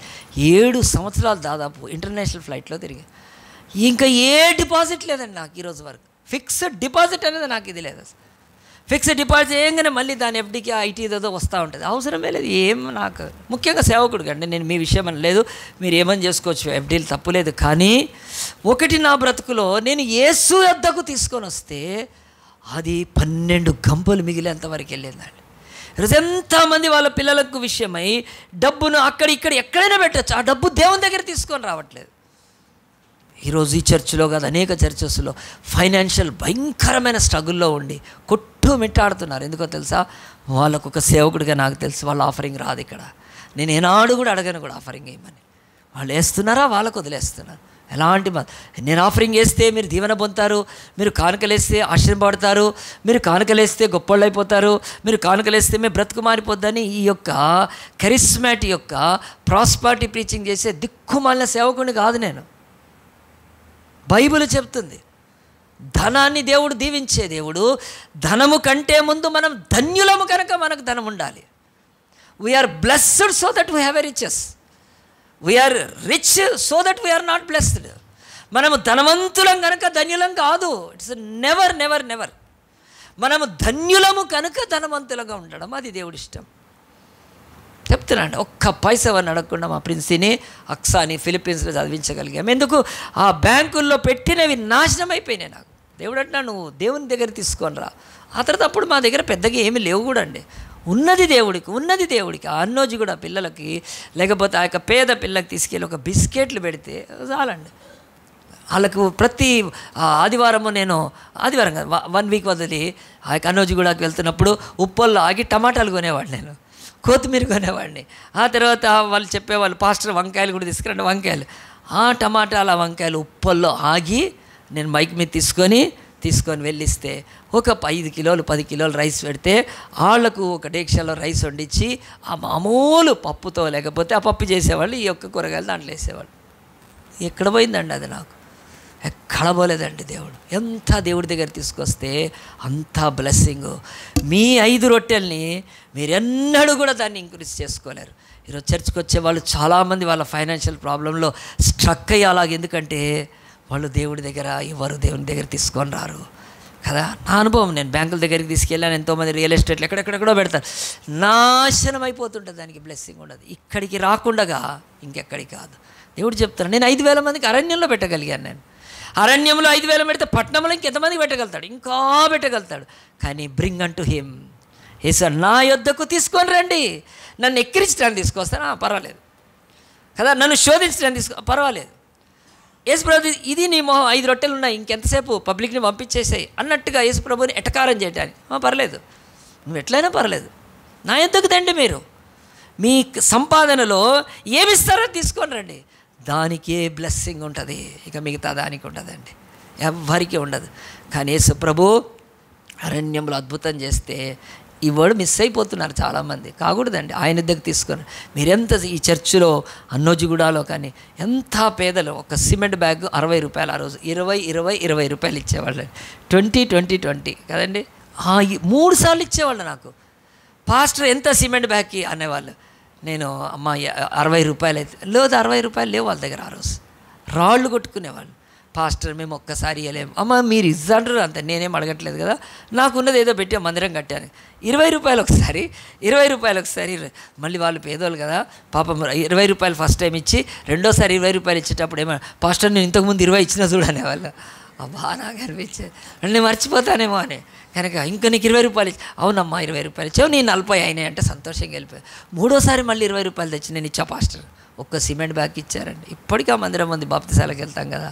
సో దేవుడు అంటున్నాడు, ఆయన యొద్దకు తీసుకొచ్చిన 20 రూపాయలు 20 రూపీస్ బ్యాగ్. వాళ్ళు ఇల్లు కట్టుకున్నారండి, దేవుడిచ్చాడు వాళ్ళకి ఇల్లు. కనుక ఈరోజు సొంత ఇళ్ళు ఉన్నాయి. కనుక ఇప్పుడు మహాపట్నం అది అనుకుంటున్నారు ఒకప్పుడు అన్నోజు కూడా, అది ఇన్నర్ రింగ్ రోడ్లో ఉంది. ఇప్పుడు లక్షల్లో వ్యర్థ వచ్చేసింది అక్కడ కూడా. ఒకనాడు ఏమీ లేదంతా. కానీ అది ఈరోజు ఇన్నర్ రింగ్ రోడ్ లోపలనే ఉంది, అవుటర్ రింగ్ రోడ్లో ఉంది. అవుటర్ రింగ్ రోడ్ లోపల పరిధిలోనే ఉంది. ఆ భూములకు ఎంతో వెల వస్తుందండి, ఎంతో వెల వస్తుంది. మన ఆమోస్ కూడా మన ప్రతాప్ సింగ్ గారిలో ఇచ్చాడు, ఎంత విలువ వస్తుంది తెలుసా అండి. బాంబేకి పెద్ద పెద్ద సిటీలకు వెళ్తే తెలుస్తుంది మీకు, ఇక్కడ కాదు. కానీ మన హైదరాబాద్ అట్లా ఇంక్రీజ్ అయిపోయినప్పుడు లక్షల్లో కోట్లలోకి వెళ్ళిపోతాయి వాటి వాల్యూలు. ఈరోజు బాంబేలో ఒక చిన్న ఇల్లు కదండి, నేను సూరత్కి వెళ్ళాను, సూరత్ కూడా మహా పెద్ద పాట, దాంట్లో ఒక ఇల్లు ఉంది, అది రెంటు దాదాపు ఎంత వాళ్ళకు 8,000 అయితే దాంట్లో 8 మంది ఉంటారండి. ఎంత వర్త వస్తుంది ఒకరోజు. దేవుడి యొద్దకు తీసుకొచ్చిన వాళ్ళ యొక్క జీవితాలలో దేవునికి ఇచ్చిన తర్వాత వాటి వర్త్ కూడా పెరుగుతుంది, ఎంతో పెరుగుతుంది అండి. కనుక ప్రియ దేవుని బిడ్డలారా, ఇక్కడ బైబిల్లో చెప్తుంది, నీ దగ్గర ఉన్నది అది ఇంక్రీజ్ కాదు, దేవుడి దగ్గర తీసుకొని రా. బ్యాంకులు నుంకులు నమ్మి పెట్టుకొని ఇంకెక్కడెక్కడ పెట్టుకున్నా సరే దొంగలు దొంగిలిస్తారు, చిమ్మెట కొడుతుంది, ఆ తర్వాత అవి పాతగిల్లిపోతాయి, ఆ డబ్బు కూడా నాశనం అయిపోతుంది. కనుక ఎవరైనా చర్చిలో ఉండి నేను ఫైనాన్సెస్గా దీవెన పొందట్లేదంటే 100% నువ్వు దేవుని దగ్గర తీసుకొని రావట్లేదు. చర్చికి ఇస్తే ఏమొస్తుంది అని బతుకట్నే బతుకు, ఏం ప్రాబ్లం, చర్చికి ఏమీ తక్కువ లేదు. ఈ చర్చికి రాని వాళ్ళు ప్రతి నెల వేస్తారండి నాకు, బహుశా యూట్యూబ్లో వాళ్ళు వాక్యం వింటారు, వాళ్ళు ప్రతి నెల ఆఫరింగ్ పంపిస్తారు. నేను వద్దు అని చెప్పాను, కానీ వాళ్ళకి అనిపిస్తుంది మరి ఇక్కడ మనకి ఇచ్చిన తర్వాత వాళ్ళు ఇంక్రీజ్ అవుతున్నారేమో, అది నేను చెప్పలేను. బట్ వాళ్ళకి అర్థమైపోయింది సేవకి ఇస్తే ఇది అవుతుంది. ప్రియ దేవుని బిడ్డలారా, ఆయన యుద్ధకు తీసుకొని రండి. మీ చేతుల్లో డబ్బును మీరు దీవెనలోకి నడిపించుకోలేరు, కానీ ఆయన యుద్ధకి ఈ సంవత్సరం తీసుకొని రండి. ఇంతకాలం మీ బ్రతుకులో ఏ ప్రాబ్లమ్స్ ఉన్నాయి అవి సాల్వ్ అయ్యే ఛాన్స్ ఉంటుంది. కానీ అరణ్యంలో బతుకు అరణ్యంలాగానే ఉంది, సాయంకాలం అయిపోతుంది, బ్రతుకులు ముగియబోతున్నాయి. మన జీవితాలు ఎంతోమంది అందయి కాదు, అంతేకాదు మన దగ్గరికి ఏమీ లేదు, తీసుకొచ్చి పెట్టు, అవి ఉన్నవి ఇచ్చినప్పుడు దేవుడు అలాగున్న బ్లెస్ చేస్తాడు. కనుక ప్రియ దేవుని బిడ్డలారా, ఆఖరిది చూసి ముగిద్దాం. చూడండి, ఆయన దగ్గర తీసుకురావాల్సింది దేవుని యొక్క సన్నిధిలో మనందరం కూడా మూడవదిగా ఆఖరిదిగా దేవుని యొక్క వాక్యం చెప్తుంది. లూకాసు వార్త తీసుకొని రండి, లూకాసు వార్తలోకి వెళ్దాం. లూకాసు వార్త 18వ అధ్యాయం తీస్తే ఇక్కడ కూడా దేవుడు చెప్తున్నాడు, యేసు ప్రభు ఈ 19వ సంవత్సరంలో మనము ఒక పని చేయాలని. యేసు ప్రభు దేవుని యొక్క వాక్యములో ఆ యొక్క లూకాసు వార్త 18వ అధ్యాయం అండి, 18వ అధ్యాయంలో దేవుని యొక్క వాక్యము 35లో, ఆయన ఎరుకో పట్టణంలోకి సమీపించినప్పుడు ఒక గుడ్డివాడు తోపక్కన కూర్చుండి భిక్షం అడుకొనిచుండెను. చదువుకోండి మీరు తర్వాత బైబిల్లో. ఆ యొక్క యెరూషలేము నుంచి ఎరుకో ఒక పట్టణం, యెరూషలేము కంటే అది దాదాపు, యెరూషలేము దాదాపు నా దగ్గర ఒక అంటే ఈ యొక్క బైబిల్లో జియోగ్రఫికల్గా కూడా ఉందండి. యెరూషలేము పైన ఉంటుంది, ఎరుకో కింద ఉంటుందండి. అది ఎప్పుడైనా మనం సమరయుల గురించి వచ్చినప్పుడు మంచిగా చెప్తాను. కానీ ఒకటి మాత్రము, యెరూషలేము పర్వతాల్లో ఉంటుంది, ఎరుకో అది మైనస్ కిందికి ఉంటుంది చాలా. సో యేసు ప్రభు తరచుగా యెరూషలేము నుంచి దిగి వెళ్తూ ఉండేవాడు ఎరుకోకి. ఒకనాడు ఎరుకోకి వెళ్తున్నాడు. ఆ ఎరుకోకి వెళ్తుంటే ఆ యొక్క ఎరుకో ప్రవేశం దగ్గర మరి ఎవరో అక్కడ మరి అడుక్కునేవాడు ఉన్నాడని బైబిల్ చెప్తుంది. మరి అడుక్కునేవాడు ఉన్నప్పుడు యేసు ప్రభు తరచుగా ప్రాంతాలన్నీ తిరుగుతున్నప్పుడు యేసు చేసేవి అనేకమైనవి వాడికి తెలుస్తున్నాయా? ఎటు తెలుస్తాయి? కళ్ళు లేవు కదా, వాడికి చెవులు ఉన్నాయి. సో దేవుడు చెప్తున్నాడు, కళ్ళు లేకపోయినా కానీ దేవుడు కళ్ళు, వాడు గుడ్డివాడు చెవిటివాడైతే ప్రాబ్లం ఉండేది కాదు, ప్రాబ్లం ఉండేది, కానీ వాడు గుడ్డివాడు మాత్రమే, కానీ చెవిటివాడు. సో దేవుడు కూడా మనకు చెప్తున్నాడు ఏంటంటే, మనం ఈ లోకంలో రాసి పెట్టుకోండి, గుడ్డివాళ్ళుగా ఉండడం చాలా మంచిది, గుడ్డివాళ్ళుగా ఉండడము చాలా మంచిది, కానీ చెవిటి వాళ్ళుగా ఉండడం చాలా శాపము. రాసి పెట్టుకోండి, మంచిగా రాసి పెట్టుకోండి. గుడ్డి వాళ్ళుగా ఉండడం 100% ఇది, కానీ చెవిటి వాళ్ళుగా ఉండడం శాపమేనండి. ఎందుకు చెప్తానంటే, ఒక భర్త భార్య పోతున్నారనుకోండి, ఆ యొక్క భర్త ప్రేర్ చేస్తాడు, ప్రభువా నా భార్య కళ్ళు జరసేపు కనపడకుండా. ఎందుకంటే చూసిందంటే ఏం చేస్తుంది, అది కొనియాలంటే. సో కళ్ళు ఆకర్షిస్తాయి. సింపుల్ ఎగ్జాంపుల్, మన కళ్ళు ఎప్పుడు కూడా ఆకర్షింపడతాయి. ఈ లోకంలో ఉన్న నేత్రాశ భయంకరమైనది. సో దేవుడు చెప్తున్నాడు, కళ్ళు కలిగి, ఆ యొక్క మంచి కన్నులు కలిగి ఉండి చెవులు లేకపోతే వాళ్ళు శాపగ్రస్తులండి. ఆత్మ చెప్పుచున్న సంగతులు చెవిగలవాడు. సో అంతకంటే సో లైఫ్లో నేను ఏదైనా నేర్చుకుంటే చూసి ఏం నేర్చుకోలేదండి, నేను విని నేర్చుకున్నాను, లేకుంటే చదివి నేర్చుకున్నాను, అంతే. బుక్స్ చదువుతూ ఉంటాను కనుక. బుక్స్ చదివితే ఏమవుతుంది? బుక్స్ చదువుతుంటే ఒక ఆయన మంచిగా అన్నాడు, నువ్వు బుక్ ఓపెన్ చేయగానే నీకు నీ కాలంలో కాకుండా ఎప్పుడో 100 ఏళ్ళు 1000 ఏళ్ళ వరకు స్వరం వినగలుగుతావు నువ్వు. వండర్ఫుల్ అండి. అది ఇంగ్లీష్లో ఉంది, నేను దాన్ని సరిగ్గా చెప్పలేకపోయినా కానీ తెలుగు అయితే చెప్తున్నానండి. నువ్వు ఒక్కసారి బుక్ ఓపెన్ చేస్తే నీతో ఎవరు మాట్లాడతారు? ఆ బుక్ ఆథరు చచ్చిపోయి కూడా ఉండొచ్చు, వినిపిస్తుంది నీకు హిజ్ వాయిస్. డైరెక్ట్గా దేవుడు చెవులిచ్చాడు. మనము సేవకుల మాట, దైవభక్తుల మాట వినొచ్చు మనం. ప్రియ దేవుని బిడ్డలారా, గుడ్డివాడికి గుడ్డితనమే ఉంది, చెవిటితనం లేదు. వాడు అటు నుంచి చాలామంది పోతూ ఉంటుంటే ఎవరు ఎవరు అని అడిగాడు, చూడలేదు కనుక. అప్పుడు చెప్పారు, నజరేయుడైన యేసుప్రభు వెళ్తున్నా అంటే, వాడు దావీదు కుమారుడా అని గట్టిగా కేకలేస్తుంటే అందరూ ఆపేస్తూ ఉంటుండే శిష్యులు కూడా. కనుక వాడు ఇంకా గట్టిగా కేక వేస్తే యేసుప్రభు ఏమన్నాడు చూడండి, ఎంత మంచి మాట బైబిల్లో మనకి ఇక్కడ లూకాసు వార్త 18వ అధ్యాయంలో దేవుడు యేసుప్రభు చేసిన ఒక మహా అద్భుతాన్ని పరిశుద్ధాత్మ దేవుడు ఇక్కడ 39లో 38లో అప్పుడు వాడు, యేసు దావీదు కుమారుడా నన్ను కరుణించుమని కేకలు వేస్తున్నాడు. వాడు ఊరుకోలేదండి. ఇంకా ఇతని దగ్గర ఉన్న ఒకటి మంచిది ఏంటంటే, కాదండి, గుడ్డోళ్ళమైతే చాలా మంచిది, ఏం ప్రాబ్లం లేదు. చెవిటిగా ఉంటే ఏమవుతుందండి, అది చాలా శాపం. కానీ ఇది నోరును మాత్రం దేవుడు మనకు నోరిచ్చాడు. ఇప్పుడు నోరును వాడుతున్నాడా లేదా? కేకలు. సో నోరు కూడా దేవుడు అంటున్నాడు, పనికి మాలిన వాటికి వాడినప్పుడు, పనికి వచ్చే వాటికి వాడినప్పుడు అప్పుడు మన బ్లెస్సింగ్లో ఉంటుంది. ప్రతిరోజు వాడు ఏం చేస్తాడంటే అడుక్కోవటానికి నోరుతోనే అంటాడు, అయ్యా అయ్యా అబ్బా అబ్బా అబ్బా అబ్బా అబ్బా బాబా బాబా అని కదా. నేను ఎవరో ఒక ఆయన ఉన్నాడు కదండి, బాబు మోహన్ ఎవరో, ఆయన చూపించినప్పుడల్లా ఇదే చూపిస్తుంటారు, అబ్బా బాబా బాబా బాబా బాబా బాబా అని కేకబెట్టి అడుక్కుంటూ ఉంటాడు కదా. ఆయన భార్య క్రిస్టియన్ అండి, అందు గురించి చెప్తున్నాను, చాలా మంచి బిలీవర్ ఆయన. అట్లా ఆ యొక్క అడుస్తుంటే అడుక్కోవటానికి కేక పెడుతున్నన్ని రోజులు వాడి బతుకులో ఏమన్నా ఉందా అండి? ఈ నోటిని ఎన్ని రోజులను వాడుకున్నా రైట్ టైం రైట్ ప్లేస్లో వాడకపోతే అది వేస్టే. కనుక అతని బ్రతుకులో గుడ్డివాడు ఎన్నడూ చూడలేడు. చెవిటివాడు వింటున్నాడు, యేసుప్రభు ఏం చేశాడో ఫెయిత్లోకి వచ్చేసాడు. కానీ ఆ రోజు యేసుప్రభు వస్తున్నప్పుడు వాడు ఓవర్ యాక్షన్ చేసి, యేసు నన్ను చూడొచ్చు కదా, ఆయన సర్వాంతర్యామి, సర్వ సృష్టికర్త, ఆమె అన్నీ తెలుసు, నేను ఇటు నుంచి వెళ్తుంటే నేను గుడ్డివాడినని, నేను ఇంట్లో రోజు ప్రార్థన చేస్తున్నా నేను కదా, మా యొక్క మందిరానికి వాడు యూదుడు అయి ఉంటే వాడు సమాజ మందిరానికి వెళ్ళి ప్రార్థన చేసుకోవచ్చు, ఎన్నో చోట్ల ప్రార్థన చేస్తే దేవుడు నాతో ఆయనే మాట్లాడి నన్ను చూసి నాకు సహాయం చేయాలి కదా అని చెప్పి అనుకోలేదండి. చాలామంది అదొక ప్రాబ్లం మనుషులు, దేవుడు నన్ను చూస్తలేదా, దేవుడు కనపట్లేదా, నా ప్రాబ్లమ్స్ ఏమైనా ఆయనకు తెలీదా, ఆయన దేవుడైతే కదా అని ఇట్లా మొండికేసి ఇట్లా వితండవాదంతో ఎర్రి మాటలు మాట్లాడి ఎంతోమంది నాతో వాదిస్తారు. దేవుడికి అన్నీ తెలుసు కదా, దేవుడికి అన్నీ తెలుసు కదా, ఇంకా వాడతారు. అమ్మాయికి నేను ఎవరో తెలీదా, దేవుడు చెప్పాడు ఆ అమ్మాయికి, ఇంకా ప్రేమిస్తుంది నిన్ను, ఇట్లా మాట్లాడతారు. అసలు ఎట్లా దేంతో కొట్టాలో తెలియదు అసలు వాళ్ళు. అంటే నీ హృదయము నీ మనస్సు ఇంకొక అమ్మాయికి దేవుడు బయలుపరచాలా? చాలా మంచి ఎక్స్పెక్టేషనే. అంటే ఎంత విచక్షణ లేకుండా నేను చెప్పడానికి ప్రయత్నం చేస్తున్నాను. దేవుడు నా పేదరికం తెలీదా, నా చదువు, ఇవన్నీ అంటున్నావు కాదు, ఇవన్నీ దేవుడు కూడా తెలుసు. నువ్వు నోరు తెరిచి అడగాలి. కనుక నోరు తెరిచి అడగాలి. యేసుప్రభుకు తెలుసు వాడు గుడ్డివాడని, దేవుడు బాగు చేయగలుగుతాడని తెలుసు. కానీ యేసుప్రభు వచ్చి గుడ్డివాడా నేను బాగు చేస్తాను అని చెప్తే నాకు కళ్ళు అవసరం లేదంటే వాడు తుస్సమంటుంది, సీన్ రివర్స్ అవుతుంది. నేను గుడ్డిగాడు ఉండని, నన్ను ఇట్లే ఉండని, నేను అడుక్కోవడానికి మంచిగా ఉంటుంది ఇది అని చాలామంది వాళ్ళ బతుకుల్లో అట్లా తయారయ్యారని. కనుక దేవుడు ఇవ్వడండి. నువ్వు దేంట్లో ఉన్నావో దాంట్లోంచి బయటికి రావటానికి కళ్ళు లేకపోతే కాదు, నోరు ఉండాలి. ఆ నోరుని ఉపయోగించి ఎంత చక్కగా దావీదు కుమారుడా అని కేకలు వేస్తూ ఉన్నప్పుడు దేవుని యొక్క వాక్యం ఏం చెప్తుందండి ఆ యొక్క అధ్యాయంలో. మనుషులు ఏం చేశారు, ఆ యొక్క 39 ఊరకుండని అని అడిపించిన వాడిని గద్దించిరు కానీ వాడు మరి ఎక్కువగా దావీదు కుమారుడని కరుణించమని కేకలు వేస్తే అంతటా యేసు నిలిచి వారిని తన యొద్దకు తీసుకొనని, బ్రింగ్ అంటు మీ. ఇది నేను చెప్తున్నాను, ఎంత మంచి మాట అండి. యేసు ప్రభువు అన్నాడు, ఆ గుడ్డివాడికి ఆశ ఉంది, కనుక నా యొద్దకు తీసుకొని రండి. కనుక శిష్యులారా మీరు ఆ పని చేయండి, వాడిని గద్దించద్దు మీరు కదా, నా యొద్దకు తీసుకొని రండి అన్నాడు. సో ఈ 19వ సంవత్సరంలో మనం కూడా ఈరోజు దేవుడు అన్నాడు ఆయన యొద్దకు తీసుకొని రావాలి. నువ్వు ఎవరిని తీసుకొచ్చినా వాళ్ళ బ్రతుకులు మారుతాయి. గుడ్డివాడికి దేవుడు క్షణంలో కళ్ళు ఇచ్చాడండి, స్పాట్లో కళ్ళు ఇచ్చాడు. దేవుడు ఇవ్వగలుగుతాడు. ఆయనకి విశ్వాసం ఉంది, ఆయనకు శక్తి మహాలు.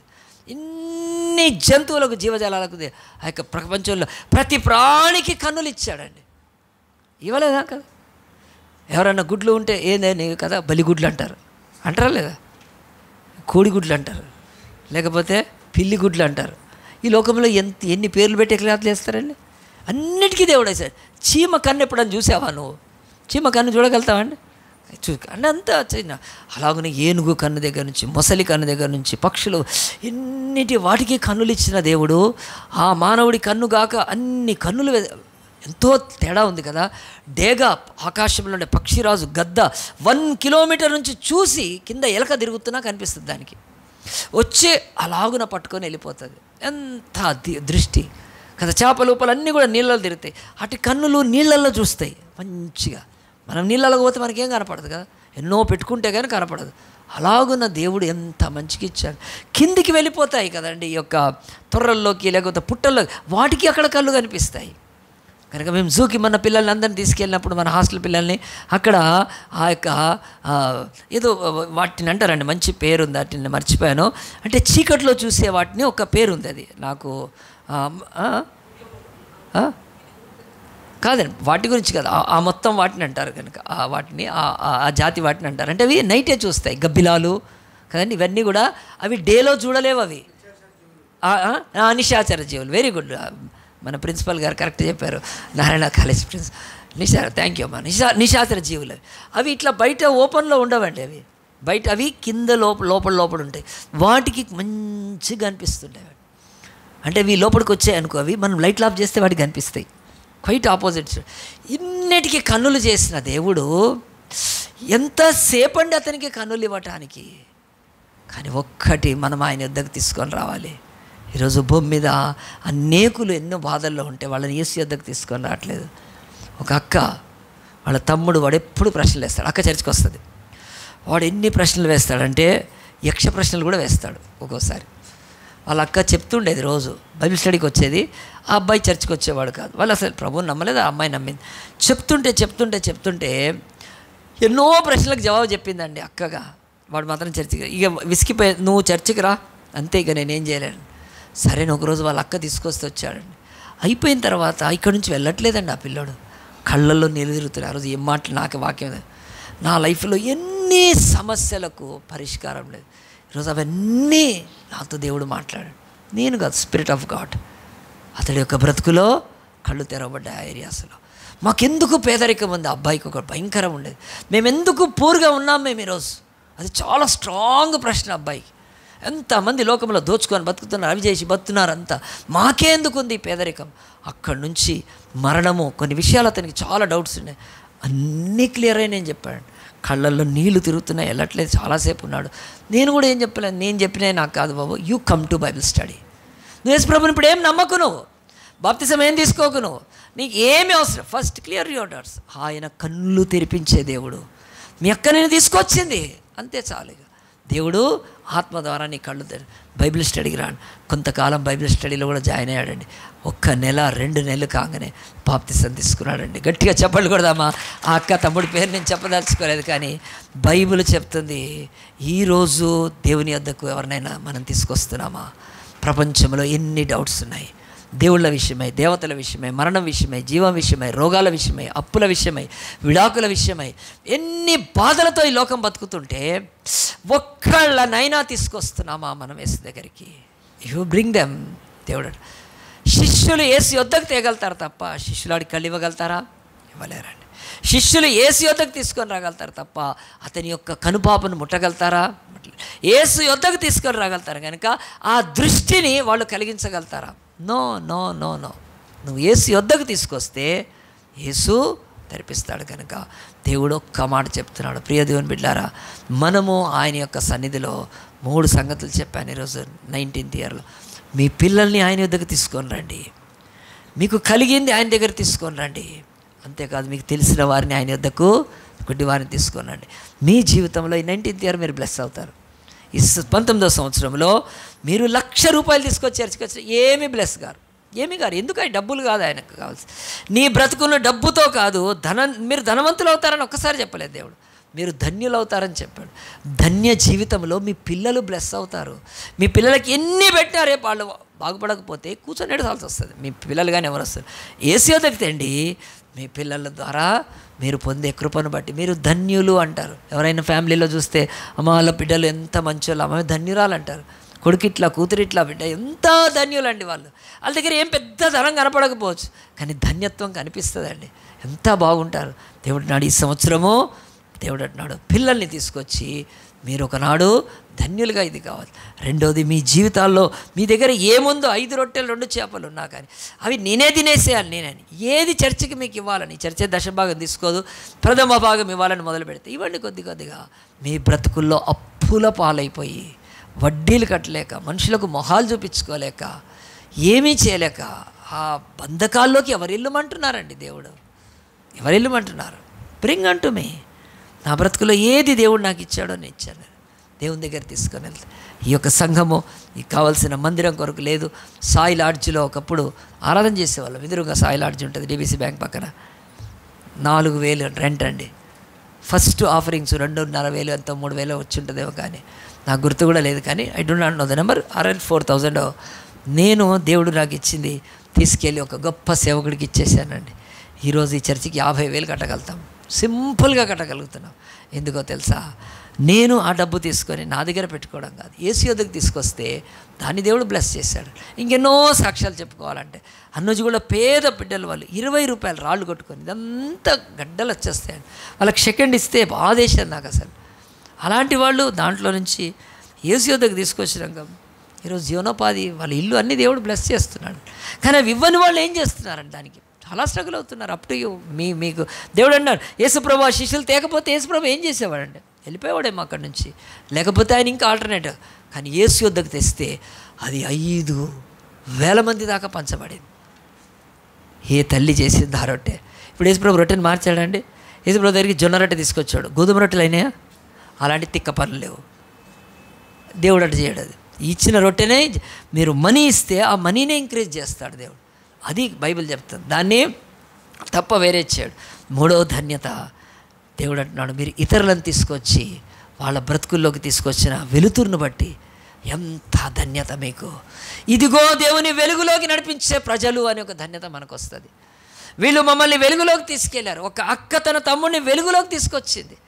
జీవితకాలంలో ఆ బిడ్డ పేదవాళ్ళం మేమని చెప్పి ఇంకా అతని తర్వాత విరక్తి చెంది అతడు ఏ తాగుబోతాయో ఏ నష్టమైపోయాడేమో అవుతారు పాపం. ఇంకా లేకపోతే బతుకంతా డిప్రెషన్తో బతుకుతారు. She brought her brother to God, she brought అంటూ లైట్, దేవుని వెలుగులోకి తీసుకొని వచ్చింది. కనుక మనం 2 వచనాలు చూసి ప్రార్థన చేసుకుందాం. మొదటిది మనము తీద్దాము. నెహెమ్యా గ్రంథం తీసి కీర్తనలకు ముందు ఉంటుంది. దేవుడు చెప్తున్నాడు ఆయన ఎంత మంచిది చదివాడు. ఈ మాటలు చెప్పి మనము ఈ మాటలు చదివినాక ప్రార్థన చేసుకుందాం. నెహెమ్యా గ్రంథం తీయండి. నెహెమ్యా గ్రంథంలో మొదటి అధ్యాయంలోనే దేవుని యొక్క వాక్యము స్పష్టంగా ఉంటుంది. అది ఏమిటనంటే చూడండి, నెహెమ్యా గ్రంథంలో 9వ వచనం, అయితే మీరు నా వైపు తిరిగి నా ఆజ్ఞలను అనుసరించి నడిచిన భూదిగంతల వరకు మీరు తోలివేయబడును. అక్కడి నుండి సహా మిమ్మల్ని గురించి నా నామం ఉంచుటకు నేను ఏర్పరచుకున్న స్థలమునకు మిమ్మల్ని రప్పించుతానని నేను సెలవిచ్చితిని కదా. ఇక్కడ బైబిల్ అంటుంది. అంటే నా వైపు అంటే కమ్ అంటు మీ, మీరు నా వైపుకి వచ్చినప్పుడు నేను మిమ్మల్ని దీవిస్తానంటే దేవుడు ఇశ్రాయేలు తప్పిపోయినప్పుడు దేవుడు అంటున్నాడు వారిని నా యొద్దకు తీసుకొని రండి.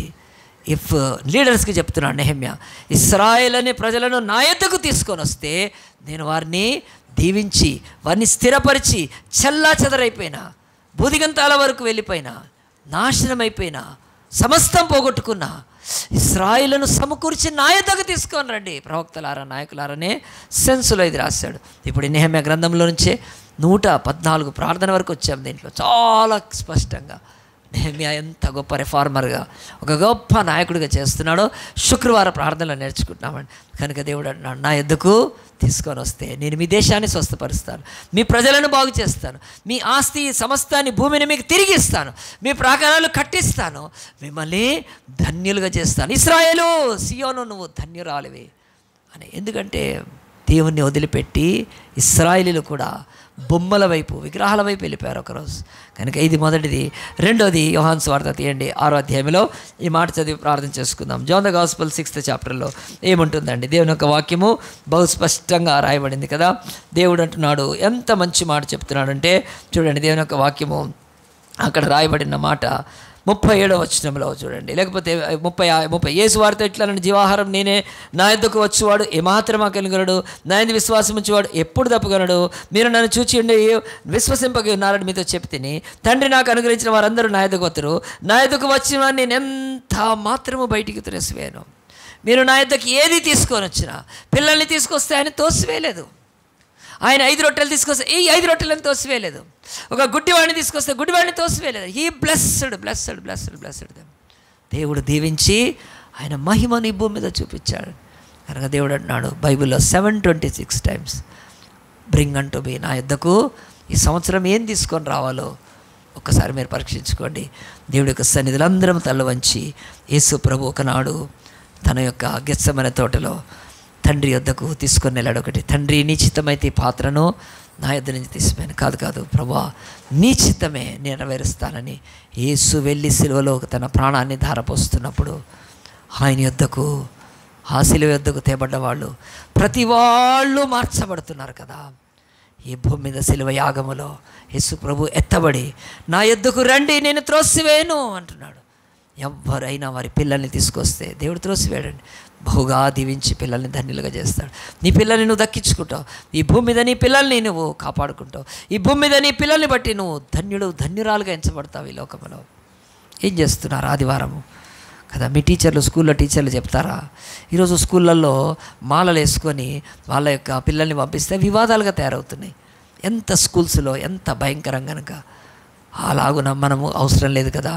ఈ లోకంలో సెక్యులర్ స్కూల్స్లో మనకి ఏదైనా ఉందా? మన పిల్లల్ని ఆ టీచర్లు దీవించగలుగుతారా? కాదు. ఒక సండే స్కూల్ టీచర్ వాక్యం చెప్పి ప్రార్థన చేస్తే నీ పిల్లలు దీవెనపొందుతారు. ఒక యూత్ మీటింగ్కి నీ పిల్లల్ని తీసుకొని వస్తే ఆ రోజు యూత్ స్పీకర్ ఎవరు వస్తారో ఆయన దీవిస్తాడు ఆయన, ఎందుకంటే వాక్యము కనుక. నీ పిల్లల్ని వద్దకు తీసుకున్నాడు. నా ఎదుకు వచ్చి వారిని నేను ఎంత మాత్రం తోసివేయను. నాకు లేదా బుద్ధి లేదు, నేను డబ్బుతో నేను అంగీకరించేవాడిని కాదు. కులస్తులు వీరి అగ్ర కులస్తులు కనుక మందిరంలోకి రండి అనే దేవుడు కాదినా. మీరు కులం తక్కువ వాళ్ళు కనుక దేవాలయంలో బయట ఉండాలి అనే దేవుడు కాదు. ఆయన సృష్టికర్త, అందరూ ఆయన సృష్టి. ఆయన ఎందుకు తీసుకొస్తే ఖచ్చితంగా మనం దీవెన పొందుతాం.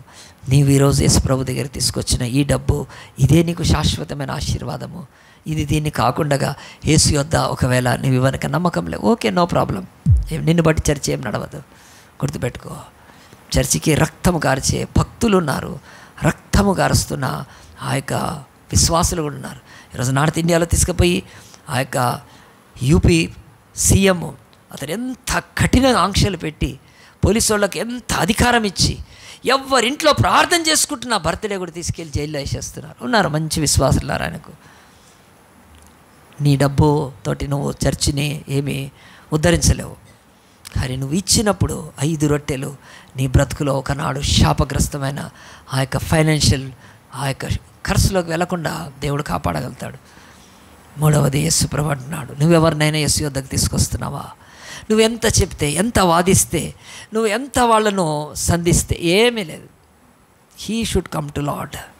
అతడు ప్రభువు దగ్గరికి రావాలి. ఎవరు తీసుకొస్తారు? ఒక సేవకుడు వెళ్ళి రమ్మని లేడు కదా వాళ్ళని.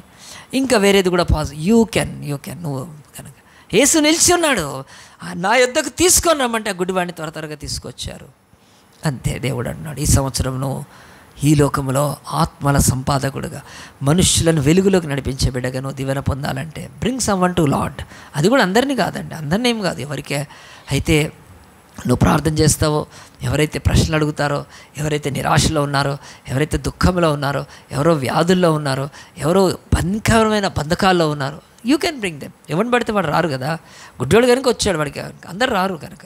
బట్ అది విచక్షణ నీకు ఇస్తాడు దేవుడు. వాడిని తీసుకొస్తున్నావా, నువ్వు వదిలి పారేస్తున్నావా? ఒక్కసారి ఆలోచించు. దేవుడు అంటున్నాడు, నా యొద్దకు తీసుకొస్తే నేను ఎంత మాత్రం ఈ సంవత్సరం తోసివేయను. వాటిని దీవించి ఆశీర్వదించి, నా గురి ఒకటే బిడ్లారా, మిమ్మల్ని ధనవంతులు చేయడం కాదు, మిమ్మల్ని ధన్యులు చేయడమే. యెహోవా ఆశీర్వాదం ఐశ్వర్యం ఇచ్చును, అది నరుల కష్టార్జం చేత అధికము కాదు. ఆశీర్వాదం ఎన్నడూ కూడా అధికం కాదు. డబ్బులు అవుతుండొచ్చు, అయితే కూడా డబ్బులు ఎక్కడ పెట్టినా నో. మిమ్మల్ని ఆశీర్వదించడానికి, ధన్యులుగా చేయడానికి నేను చెప్తున్నాను.